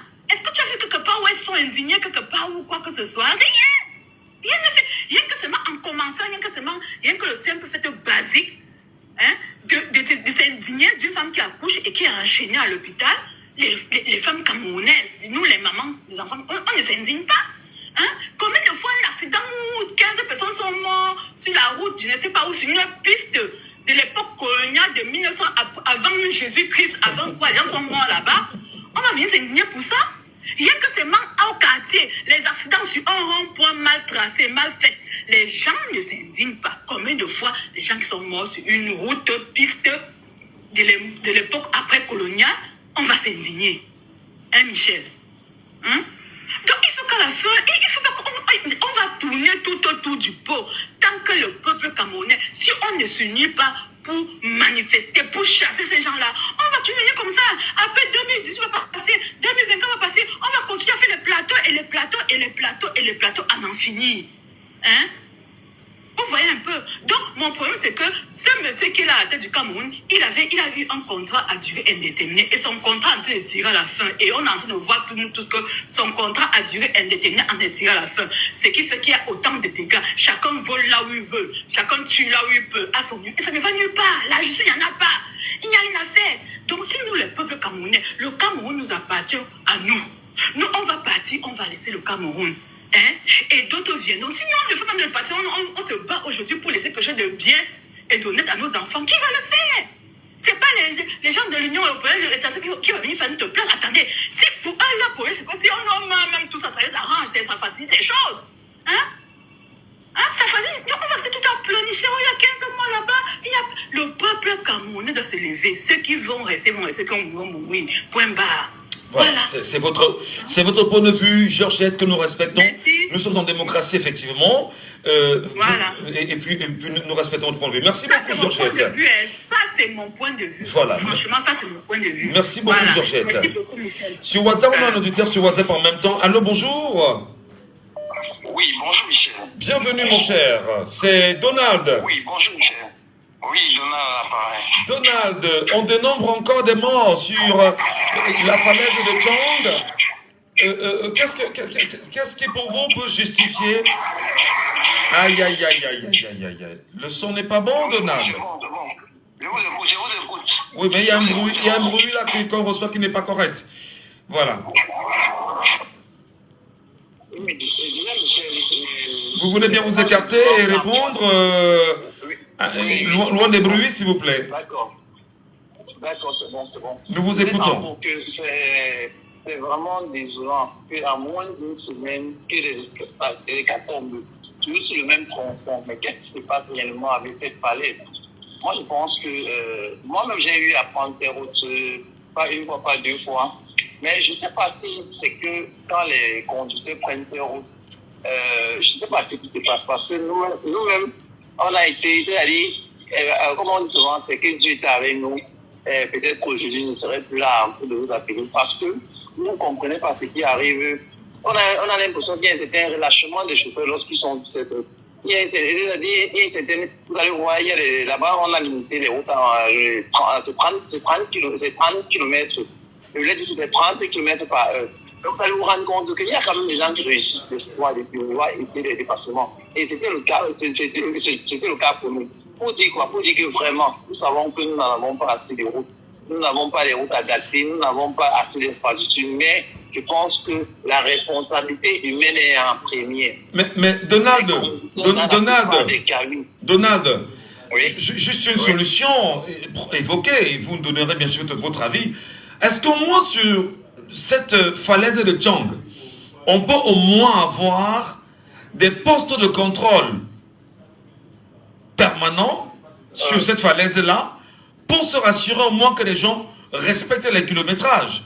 Parce qu'on se rend compte que voilà, on voit des gens tout le temps, on va dire, il y a comment on dit ça, il y a les radars un peu partout, on cible ceux qui vont pouvoir payer de l'argent, mais pourtant là-bas, il y a des vies importantes à sécuriser, non? Oui. En fait, moi, c'est des pistes. Moi, je pense que la gendarmerie nationale devrait vraiment prendre ce problème. Et si possible, on passe des contrôles mobiles sur ce tronçon. Parce que moi, je ne comprends pas comment un petit tronçon ainsi comme celui-là, pourtant bien fait, il faut bien le dire, pourtant bien fait, crée assez de dommages. Parce que la route n'est pas conçue pour tuer des gens, disons la vérité. Ouais. La route est conçue pour faciliter la mobilité, pour faciliter la fluidité des personnes et des biens.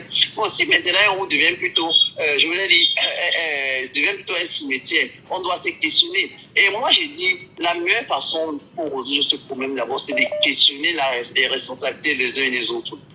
Si on se réfère aux statistiques de l'INS sur les accidents, l'INS nous dit que 70% des accidents sont dus aux causes humaines. 20% sont dus aux causes matérielles, c'est-à-dire à l'état de véhicule, et 10% aux routes. Alors vous comprenez donc que... Ça, c'est l'Institut national de la statistique du Cameroun, c'est ça? C'est ça. Vous comprenez donc que la responsabilité humaine, elle est tellement engagée. Parce que vous vous demandez qu'est-ce qui peut bien motiver ça. On peut bien comprendre qu'il y a une certaine précarité dans lequel viennent la plupart de ces conducteurs. Parce qu'il faut dire la plupart sont payés pour attendre les voyages. Disons la vérité. La plupart sont payés pour attendre les voyages. Du coup, il y a ce souci de faire plusieurs voyages afin de maximiser d'atteindre son chiffre et d'avoir le gain. Vous allez vous rendre compte qu'il y a aussi cette recherche effrénée, par exemple, d'avoir des passagers sur les routes. Vous allez vous rendre compte, déjà, on fait des dépassements, des documents, parce qu'il faut absolument vite aller prendre des passagers devant et s'en foutant ainsi des règles, des conduites. C'est normal.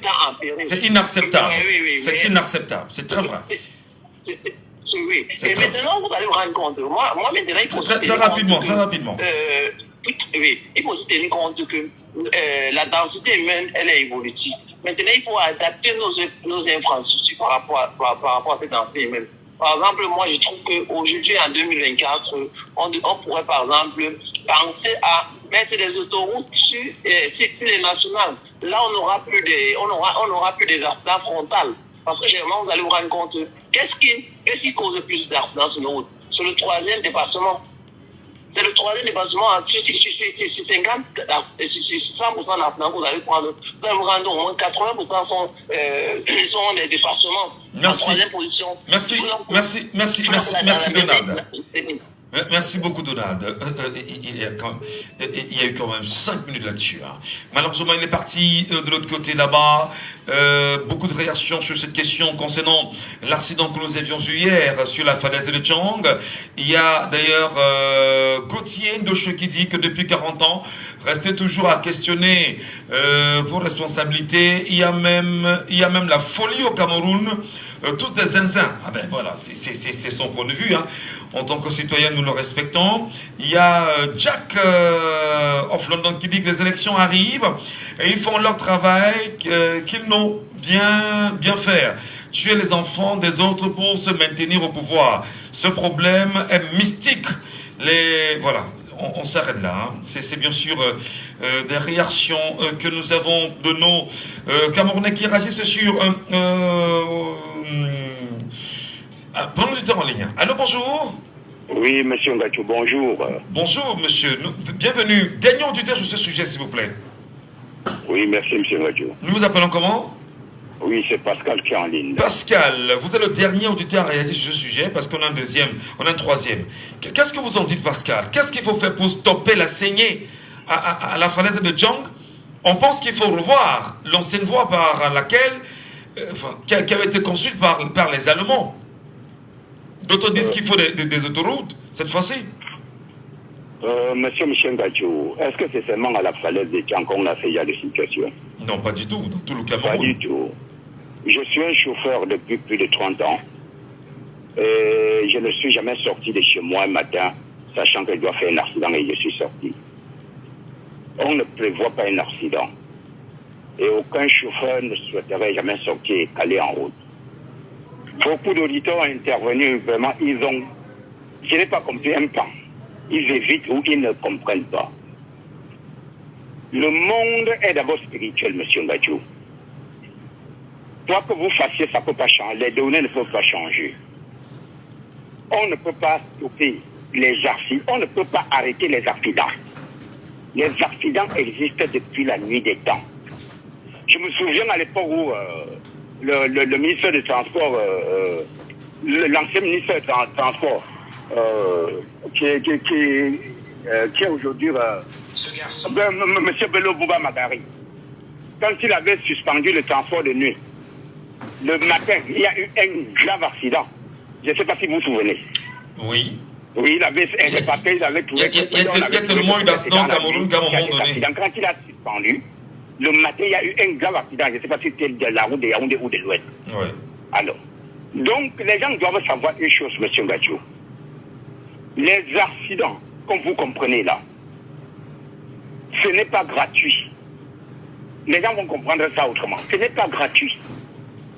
Le monde est, je parle bien du monde entier, au Cameroun, en Afrique, dans tous les continents du monde, est gouverné par des sectes. Et quand il y a accident, il y a mort. Donc quand il y a mort, donc ça veut dire que le sang a coulé. Le monde des satanistes vive que du sang humain. Posez-vous la question depuis que vous êtes M. Ngatou. Pourquoi est-ce qu'il y a toujours les guerres? Vous ne vous avez jamais posé des questions. Pourquoi est-ce qu'il y a toujours des accidents malgré les précautions que les hommes vont prendre? Il y a toujours des accidents. C'est parce que ce sont des choses spirituelles et qu'on ne peut pas stopper. Si quelqu'un est un chauffeur aujourd'hui, ce qu'il peut faire, c'est qu'à chaque fois quand il sort de chez lui, il doit prier avant de sortir. Avant d'aller conduire. Mais attendez. Au-delà de la question spirituelle que vous évoquez, d'ailleurs, que nous respectons, puisqu'il s'agit également des facteurs très humains, est-ce qu'il n'y a pas une responsabilité sociale, d'abord de la part de l'État du Cameroun, en donnant des routes de qualité aux Camerounais? Est-ce qu'il n'y a pas une responsabilité sociale des conducteurs en conduisant de façon responsable? Est-ce qu'il n'y a pas une responsabilité sociale encore de l'État du Cameroun à aménager et à mieux refaire ces routes-là lorsqu'on a des dangers, lorsqu'on a des accidents comme c'est le cas? Est-ce que tout peut s'expliquer forcément par le spirituel? Bien que nous respectons votre point de vue aussi, cher monsieur. Non, monsieur Michel Ngatou. Oui. Ce n'est pas seulement au Cameroun qu'il y a des accidents, vous savez, vous le connaissez très bien. Nous sommes d'accord, et ce n'est pas seulement sur les mauvaises routes qu'il y a des accidents. Et chez les temps, il y a des autoroutes, il y a des accidents sur les autoroutes. On parlait du chauffeur qui a mal conduit. Est-ce qu'un chauffeur sort de chez lui pour aller mal conduire et lui-même laisser sa peau en route? Je ne crois pas. Quand vous êtes déjà visé dans ce genre de choses, il y a ces gens, quand on parlait du cas spirituel, on postait des démons, parce qu'il y a les démons d'accident qui existent. Les démons, tout mal qui existe a un démon. Il peut avoir les démons de pendaison, les démons d'incendie, les démons d'accident, il y a tout.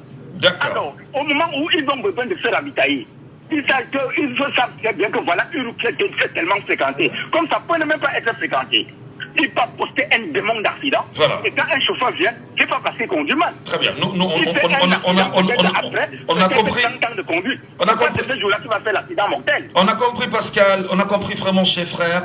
Merci beaucoup. Et nous restons respectueux, bien évidemment, des avis. Et bien voilà, donc lui il a pris le segment, on va dire spirituel, qui voudrait en même temps probablement que les chefs traditionnels se mettent ensemble et aillent voir exactement ce qui se passe au niveau de la falaise. Et tout ce que nous avons, est-ce que vous pensez que vous les avez sans véritablement, ça va vous en servir? Merci à vous, mesdames et messieurs. Laissons parler les gens. Troisième sujet. Mesdames et messieurs, nous avons choisi ce matin exceptionnellement de sortir un peu du Cameroun et de regarder loin du Cameroun. Peut-être les avis, peut-être les attitudes des autres pourraient bien sûr parler aux Camerounais aujourd'hui. Nous allons nous pencher sur la question du panafricanisme. Panafricanisme tel que Biarvé l'avait pensé, panafricanisme tel que l'avait pensé effectivement Kwame Nkrumah et les pères fondateurs de ce panafricanisme-là. On a le cas du Sénégal qui de plus en plus devient inquiétant depuis quelques jours. Que se passe-t-il avec les populations africaines remontées vis-à-vis du président, l'actuel président sénégalais Diomaye Faye et Ousmane Sonko qui sont arrivés au pouvoir brandissant le spectre panafricaniste afin bien évidemment de rompre avec les habitudes colonialistes. Est-ce qu'aujourd'hui les plaintes des Africains qui laissent entendre que voilà, Diomaye Faye est allé en France rencontrer Macron, est allé en même temps, il a fait des déclarations comme quoi on se battrait à ramener les pays de l'AES au sein de la CEDEAO, est-ce une trahison? Question. Autrement dit, comment comprendre en même temps la position du Premier ministre sénégalais Ousmane Sonko, qui a reçu récemment en grande pompe Jean-Luc Mélenchon, voilà, à Dakar. D'ailleurs, sur un discours qui, pour beaucoup, n'a pas tranché sur les éléments de vérité. Panafricanisme réellement, est-ce qu'on peut dire qu'au niveau du Cameroun, en faisant le lien avec ce qui se passe au Sénégal, il y a des idées panafricanistes au Cameroun? La question est posée, mais nous ferons un peu de fixation sur le Sénégal ce matin et pourquoi ces critiques sur ces deux hommes d'État, Diomaye Faye, président sénégalais, et son Premier ministre, Ousmane Sonko. Laissons parler les gens, libérons la parole. Nous libérons la parole et nous parlons. Et un autre déjà en ligne. Allô, bonjour. Bonjour. Nous vous appelons comment? Sengala. Voilà. Nous avons choisi ce matin, pour le troisième sujet, de parler un peu panafricanisme. Panafricanisme. Est-ce que vous avez des velléités panafricanistes au Cameroun? Première question, monsieur. Vous les sentez, vous les voyez? C'est un parti politique qui parle un peu de la monnaie. Donc je ne pensais pas. C'est un peu léger, mais c'est quand même un pas. Alors, c'est léger, mais c'est quand même un pas. Est-ce que vous pensez que le Cameroun devrait avoir... Les Camerounais devraient être habités par le sentiment totalement panafricaniste, je dirais même souverainiste aujourd'hui? Oui, et les Camerounais ont la chance, nous avions eu des professeurs, Banji, Noubin et Noumé et tant d'autres. Oui. Donc ce n'est pas la base qui manque aux Camerounais, c'est juste la volonté politique. Bon, puisque ceux qui sont là ne veulent pas d'indépendance réelle, bon, c'est pour ça que c'est un peu difficile. Pour le cas de Sonko et Diomaye, c'est le loup qui s'est caché avec la peau du mouton. Hein. C'est ce que je peux voir parce qu'il arrive dans la bergerie comme un mouton, mais c'est un loup. Beaucoup de gens disaient que non, donnons-leur un peu du temps pour réagir, pour voir les rouages. Mais on voit que les premières décisions, c'est à 180 degrés. Est-ce que justement, les nombreuses critiques qui pèsent aujourd'hui sur Ousmane Sonko, le Premier ministre sénégalais, le président Diomaye Faye du Sénégal, est-ce que ce n'est pas de nature à décourager la jeunesse africaine qui se met en chemin pour obtenir la souveraineté de cette Afrique aujourd'hui? Non, on peut être vieux et jeune, mais si nous sommes cooptés par les Occidentaux, c'est la même politique. Mais par contre, on peut être un vieux comme Laurent Gbagbo, un jeune comme Ibrahim, celui du Mali. Ibrahim Traoré du Burkina Faso. Et Assimi Goïta du Mali. Et notre papa du Niger. Mais être vraiment pour le peuple. Donc c'est ça que je dis que si ce n'est pas toi la jeunesse ou bien la vieillesse qui fait, mais c'est la façon de voir la politique. Si tu es occidental, peu importe ton âge, mais si tu es vraiment panafricaniste, nationaliste, nous verrons les résultats comme celle de Gbagbo. Aujourd'hui, c'est de la haine. Très bien. Merci beaucoup, chef frère. Merci beaucoup pour votre réaction. C'est très important qu'on en parle. Hein. Il y a Fatou Diouf qui nous dit, Monsieur Ngadjou, déception totale. Pour ce duo, Bébé Diomaye et Sonko, ils vont finir par être pire que Macky Sall quand ils auront la pression des Sénégalais. On en parle. Ont-ils, à votre avis, trahi le panafricanisme africain? Ont-ils, à votre avis, détourné l'attention des Africains? Donc on pense en même temps que Sonko a eu un discours panafricanisme, la rupture, la rupture, la rupture. Et aujourd'hui, on ne voit pas cette rupture. Beaucoup pensent en même temps qu'au niveau de la sous-région, lorsque Diomaye Faye a pris la tête, bien évidemment, du pays, Diomaye Faye a tenté de rencontrer les présidents voisins, mais qu'il serait allé d'ailleurs en Côte d'Ivoire, rencontrer le président Alassane Dramane Ouattara de Côte d'Ivoire, et rappelons qu'il est un très grand chef d'État, entre autres, pour tout ce que, dit-on, les panafricanistes, je pense qu'il n'a jamais pu mettre en place. J'espère que les gens pourront réagir à ce sujet. Je retourne sur TikTok. Nous allons prendre quelqu'un, c'est Le Temps. Le Temps, il est avec nous probablement. Et nous allons l'écouter sur cette question. Bonjour à vous et bienvenue. Est-ce qu'il est là, Le Temps? Le Temps, c'est son appellation. Il est là avec nous? Non, pas du tout. Et bien évidemment, nous allons donner la parole à l'homme de Zamoua. Allô, bonjour. Oui, bonjour, bonjour Michel. Est-ce que pour vous, Diomaye Faye et Ousmane Sonko, selon les nombreuses critiques qu'ils reçoivent aujourd'hui, seraient bien sûr taxés de traîtres comme beaucoup les Ivoires? Bon, par rapport à cette question, je pense que ces deux personnages, aujourd'hui, je les trace sur cette ligne-là. Vous savez, l'Afrique a toujours ce problème, hein. La traîtrise de l'intérieur, je les classe comme ça, parce que lorsqu'on écoute le discours de ces deux individus avant leur arrivée au pouvoir, et lorsqu'on écoute leur discours aujourd'hui, c'est pas la même chose. Vous voyez? Déjà, aujourd'hui, lorsqu'on écoute un peu leur façon de faire, vous savez, Diomaye Faye, comme vous l'avez rappelé, était en Côte d'Ivoire. Et il faut écouter très bien le discours qu'il avait prononcé devant le président Ouattara. Et en même temps, il était au Niger, oui, je pense bien. Et écouter les leçons données au président nigérien. Donc, quand on écoute ça, vraiment, ça rend, c'est désolant. Hein. Mais est-ce désolant parce que j'ai eu à changer avec les Sénégalais. Certains, pour la plupart, aussi me disent qu'ils sont déçus. Parce que voilà, ils ne retrouvent vraiment pas ceux-là qu'ils ont voté. Donc, vraiment, c'est vraiment ce qu'ils appellent, parce qu'on a créé des mots aujourd'hui, hein, panafricanisme de gauche, de droite, parce que c'est ça le but, diviser le courant panafricaniste et pour mieux régner. Voilà, c'est ça. Je voudrais bien sûr rappeler qu'au Cameroun également, il y a eu une réunion, une conférence qui s'est tenue la semaine dernière à Yaoundé, qui regroupait un certain nombre d'intellectuels camerounais qui venaient vendre au Cameroun ce qu'on appelle le panafricanisme de gauche. En tout cas, on entendra bien sûr parler. Mais est-ce qu'à votre avis, il n'a pas mis à rude épreuve la volonté des jeunes Africains à rompre avec les mentalités colonialistes qui sont présentes sur le continent africain aujourd'hui et qui font tellement mal du point de vue économique, du point de vue géostratégique. On parle même de l'agression même des Africains sur le continent africain. Est-ce que Diomaye Faye et Sonko n'ont pas trahi cette volonté de ce très grand peuple d'Africains aujourd'hui? Oui, bon, par rapport à ça, déjà, moi, je pense qu'il faut savoir que le terme panafricanisme de gauche et de droite, ça n'existe pas. Pour moi, ça n'a jamais existé. Ce qui existe, c'est le panafricanisme. Nous savons ce que c'est. Un point de trait. Ouais.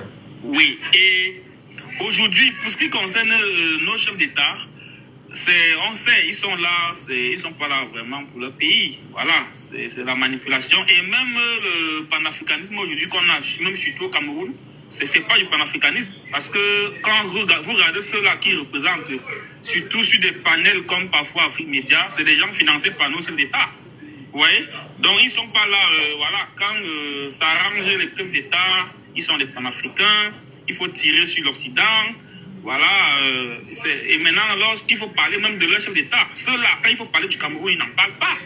Vous voyez, mais quand il faut parler des autres, ils sont forts, ils vont vous dire tout.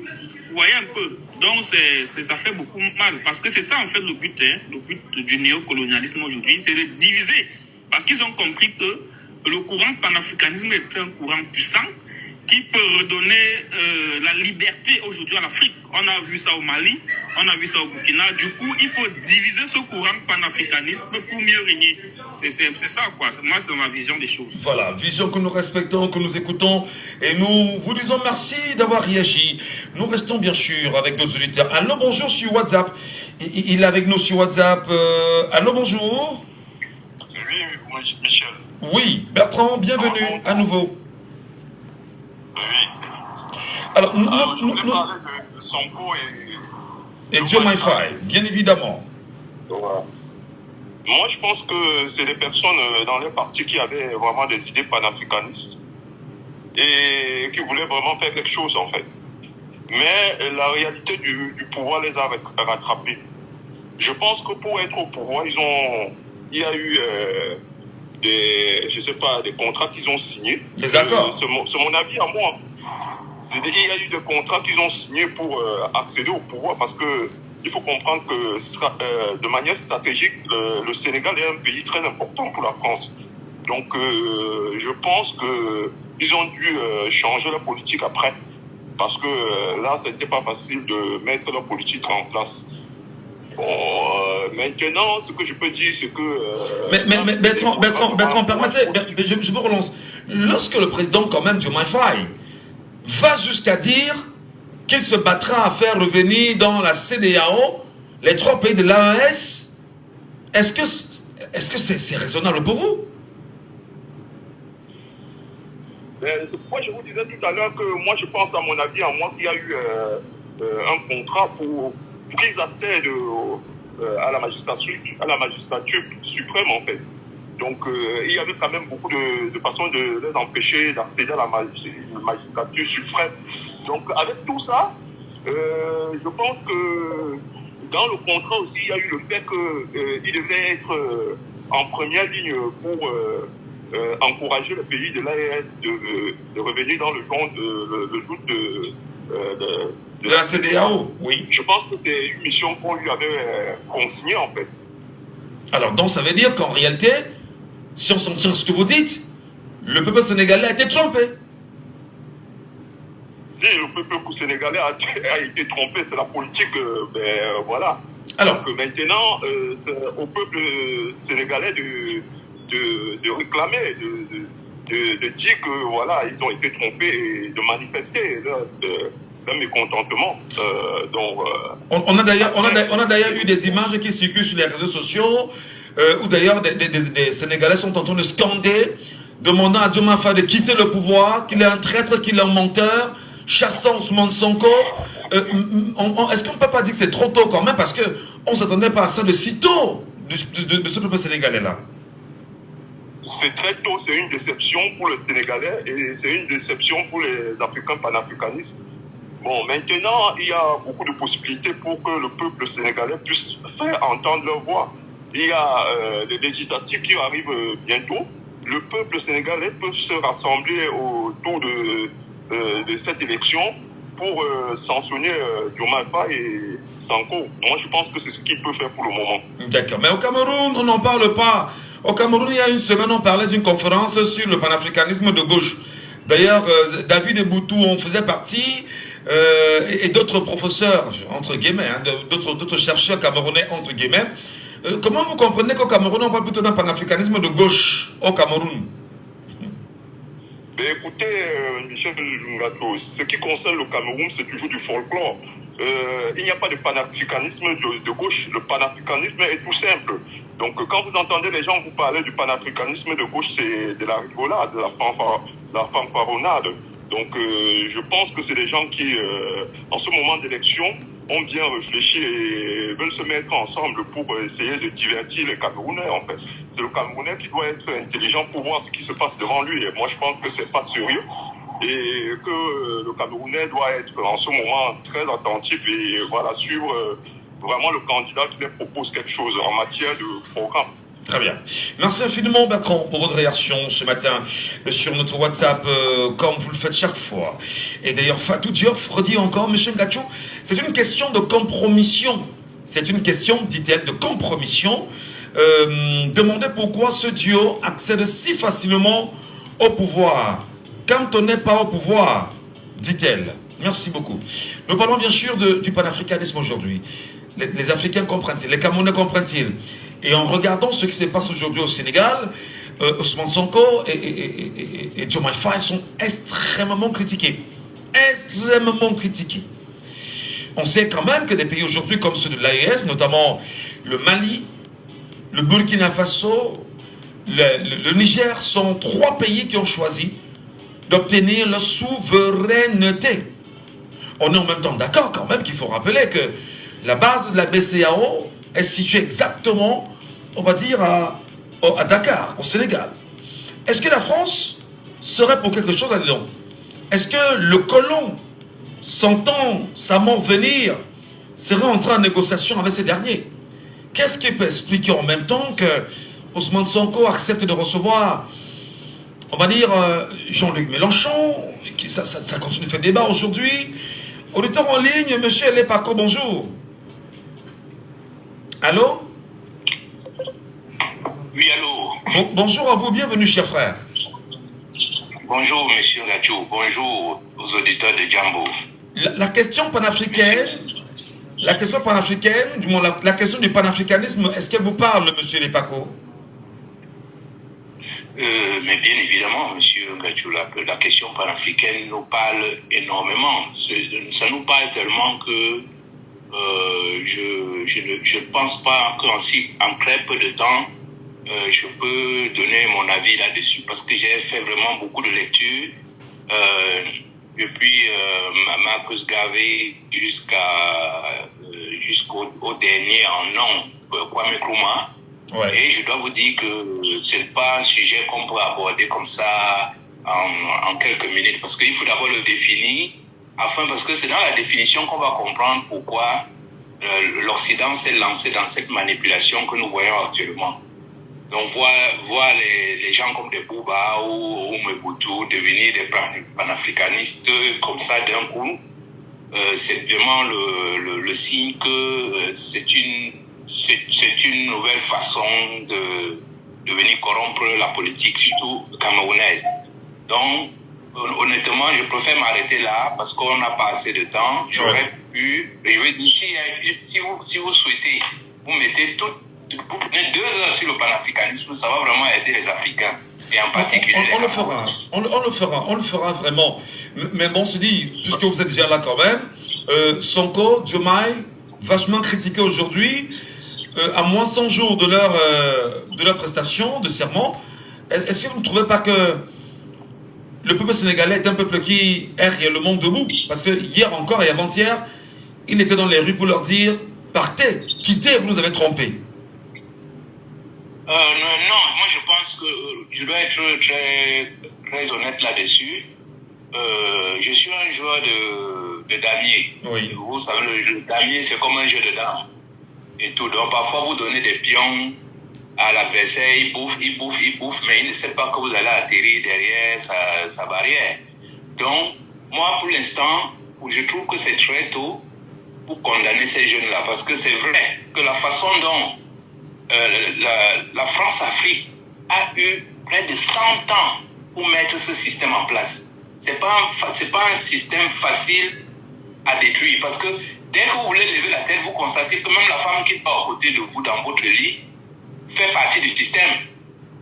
Donc, il faut une très bonne stratégie. Bon, pour l'instant,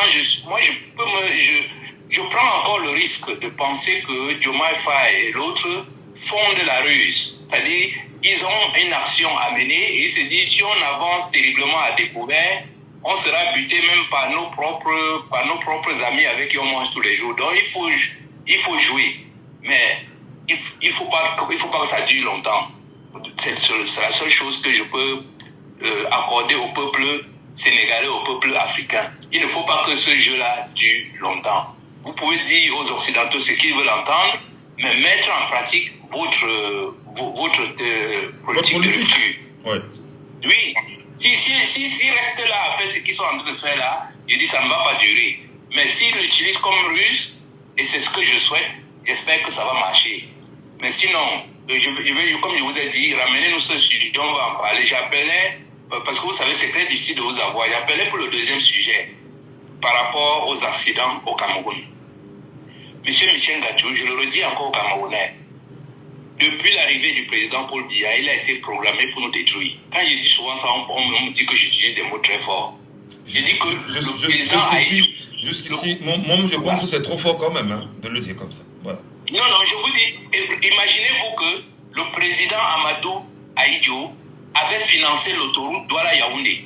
Quand le président de la République est arrivé, toute l'autoroute avait été financée, payée. Et on avait beaucoup d'argent de réserve du pétrole dans beaucoup de nos comptes à l'étranger au nom du président de la République camerounaise. Pourquoi cet homme-là, au lieu de faire l'autoroute telle qu'il avait trouvé, il s'est plutôt cantonné à nous faire cette histoire de Aslo. Et depuis, les Camerounais ne savent pas, nous n'avons ni de route, ni d'autoroute, nous avons des pistes.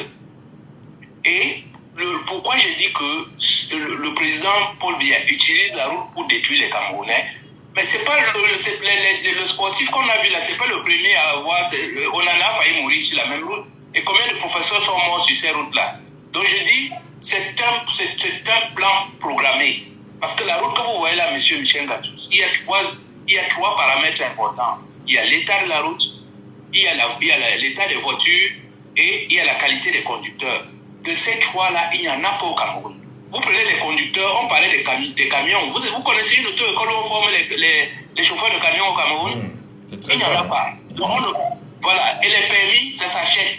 Moi, j'ai acheté 2-3 permis à mes frères. Pas parce que je suis pour le laxisme, non. Parce que vous allez même dans les vrais, ceux qui prétendent être des auto-écoles, mais vous voyez qu'ils n'ont même pas le matériel pour enseigner les gens. Donc, que vous ayez payé le permis ou pas, c'est pareil. Donc, on est obligé de payer et essayer de former les gens au quartier comme on fait partout. Donc, je vous dis, côté chauffeur, ça ne vaut pas la peine. Côté route, c'est la catastrophe. Mais quand vous arrivez alors aux voitures, M. Gatou, c'est l'hécatombe. Le Cameroun est l'un des rares pays, parce que tous les pays africains avaient interdit l'importation des vieilles voitures au Cameroun. Mais qu'est-ce que le Cameroun a fait? Le Cameroun taxait les voitures neuves tellement chères que tous les Camerounais se sont rabattus sur les voitures. Je vous dis, quand vous voyez un Camerounais là en Belgique, c'est pas pour rien qu'on a appelé l'entraîneur belge d'occasion de Belgique. C'est que le Camerounais, quand il est en Belgique, il n'achète que des voitures de plus de 30 ans, parce que c'est la seule voiture qui peut dédouaner au Cameroun. Résultat, nous nous sommes retrouvés avec des voitures complètement, qui ne sont plus des voitures, qui sont des épaves ou bien des cercueils roulants. Et la gravité là-dedans, c'est chaque fois qu'on demande à ce régime de faire un effort, elle se met plutôt dans l'escroquerie. Quand on lui dit faites un effort sur la route, au lieu de construire les routes, ils vous mettent les péages pour vous escroquer. On dit faites un effort sur les permis de conduire, au lieu de créer des écoles de conduite, ils se mettent à facturer le permis de conduire. Quand on leur demande pour les voitures, ils nous ont instauré ce qu'on appelle le contrôle technique. Monsieur Michel Gatou, vous avez une voiture. Moi, j'ai déjà sorti 4, 5, 6 voitures ici au port. À chaque fois, ils vous disent, allez faire le contrôle technique. Depuis que je paye, les gens ne voient même pas votre voiture. C'est juste un document qu'on vous donne que la voiture a été contrôlée. Et là, c'est là où j'attire l'attention des Camerounais pour qu'ils comprennent très bien l'arnaque. Toutes les routes que vous voyez là, si vous allez même dans un vrai centre de contrôle technique, on contrôle votre voiture. Au moment où elle sort de la voiture, elle sort de ce contrôle technique-là, elle est OK. Mais dès que vous prenez la route, premier nid de poule et tout, vous entrez là-dedans, vous en sortez votre voiture. À nouveau endommagée. Pardon? Elle est à nouveau endommagée. Votre voiture devient Parce que dès que vous entrez dans un de ces trous-là, ça peut gâter vos freins, ça peut gâter la direction, ça peut gâter beaucoup de choses qui sont des éléments de sécurité. Donc, autrement dit, votre voiture, dès qu'elle a franchi la porte du service de ce contrôle technique, ça a été bien fait. Ouais. Voilà, c'est fini. Dès que vous sortez de ce contrôle technique-là, vous prenez une des routes au Cameroun, c'est fini, cette voiture n'est plus viable. C'est un cercueil roulant. C'est pour ça que je vous dis, voyager, je vous ai dit ça dernièrement, que je suis allé à Yaoundé, avant d'aller à Yaoundé, on a fait une prière d'action de grâce. Mais je vous dis, c'est ça qu'est devenu le pays. Les routes ne sont pas bonnes, les chauffeurs ne sont pas bons, les voitures ne sont pas bonnes. Monsieur Elebako, l'État continue à nous escroquer. Merci beaucoup, cher frère. Merci beaucoup, monsieur Elebako, pour votre réaction ce matin. Et c'est terminé pour les appels. Nous vous disons merci infiniment pour tous ceux et celles qui nous ont pris, naturellement.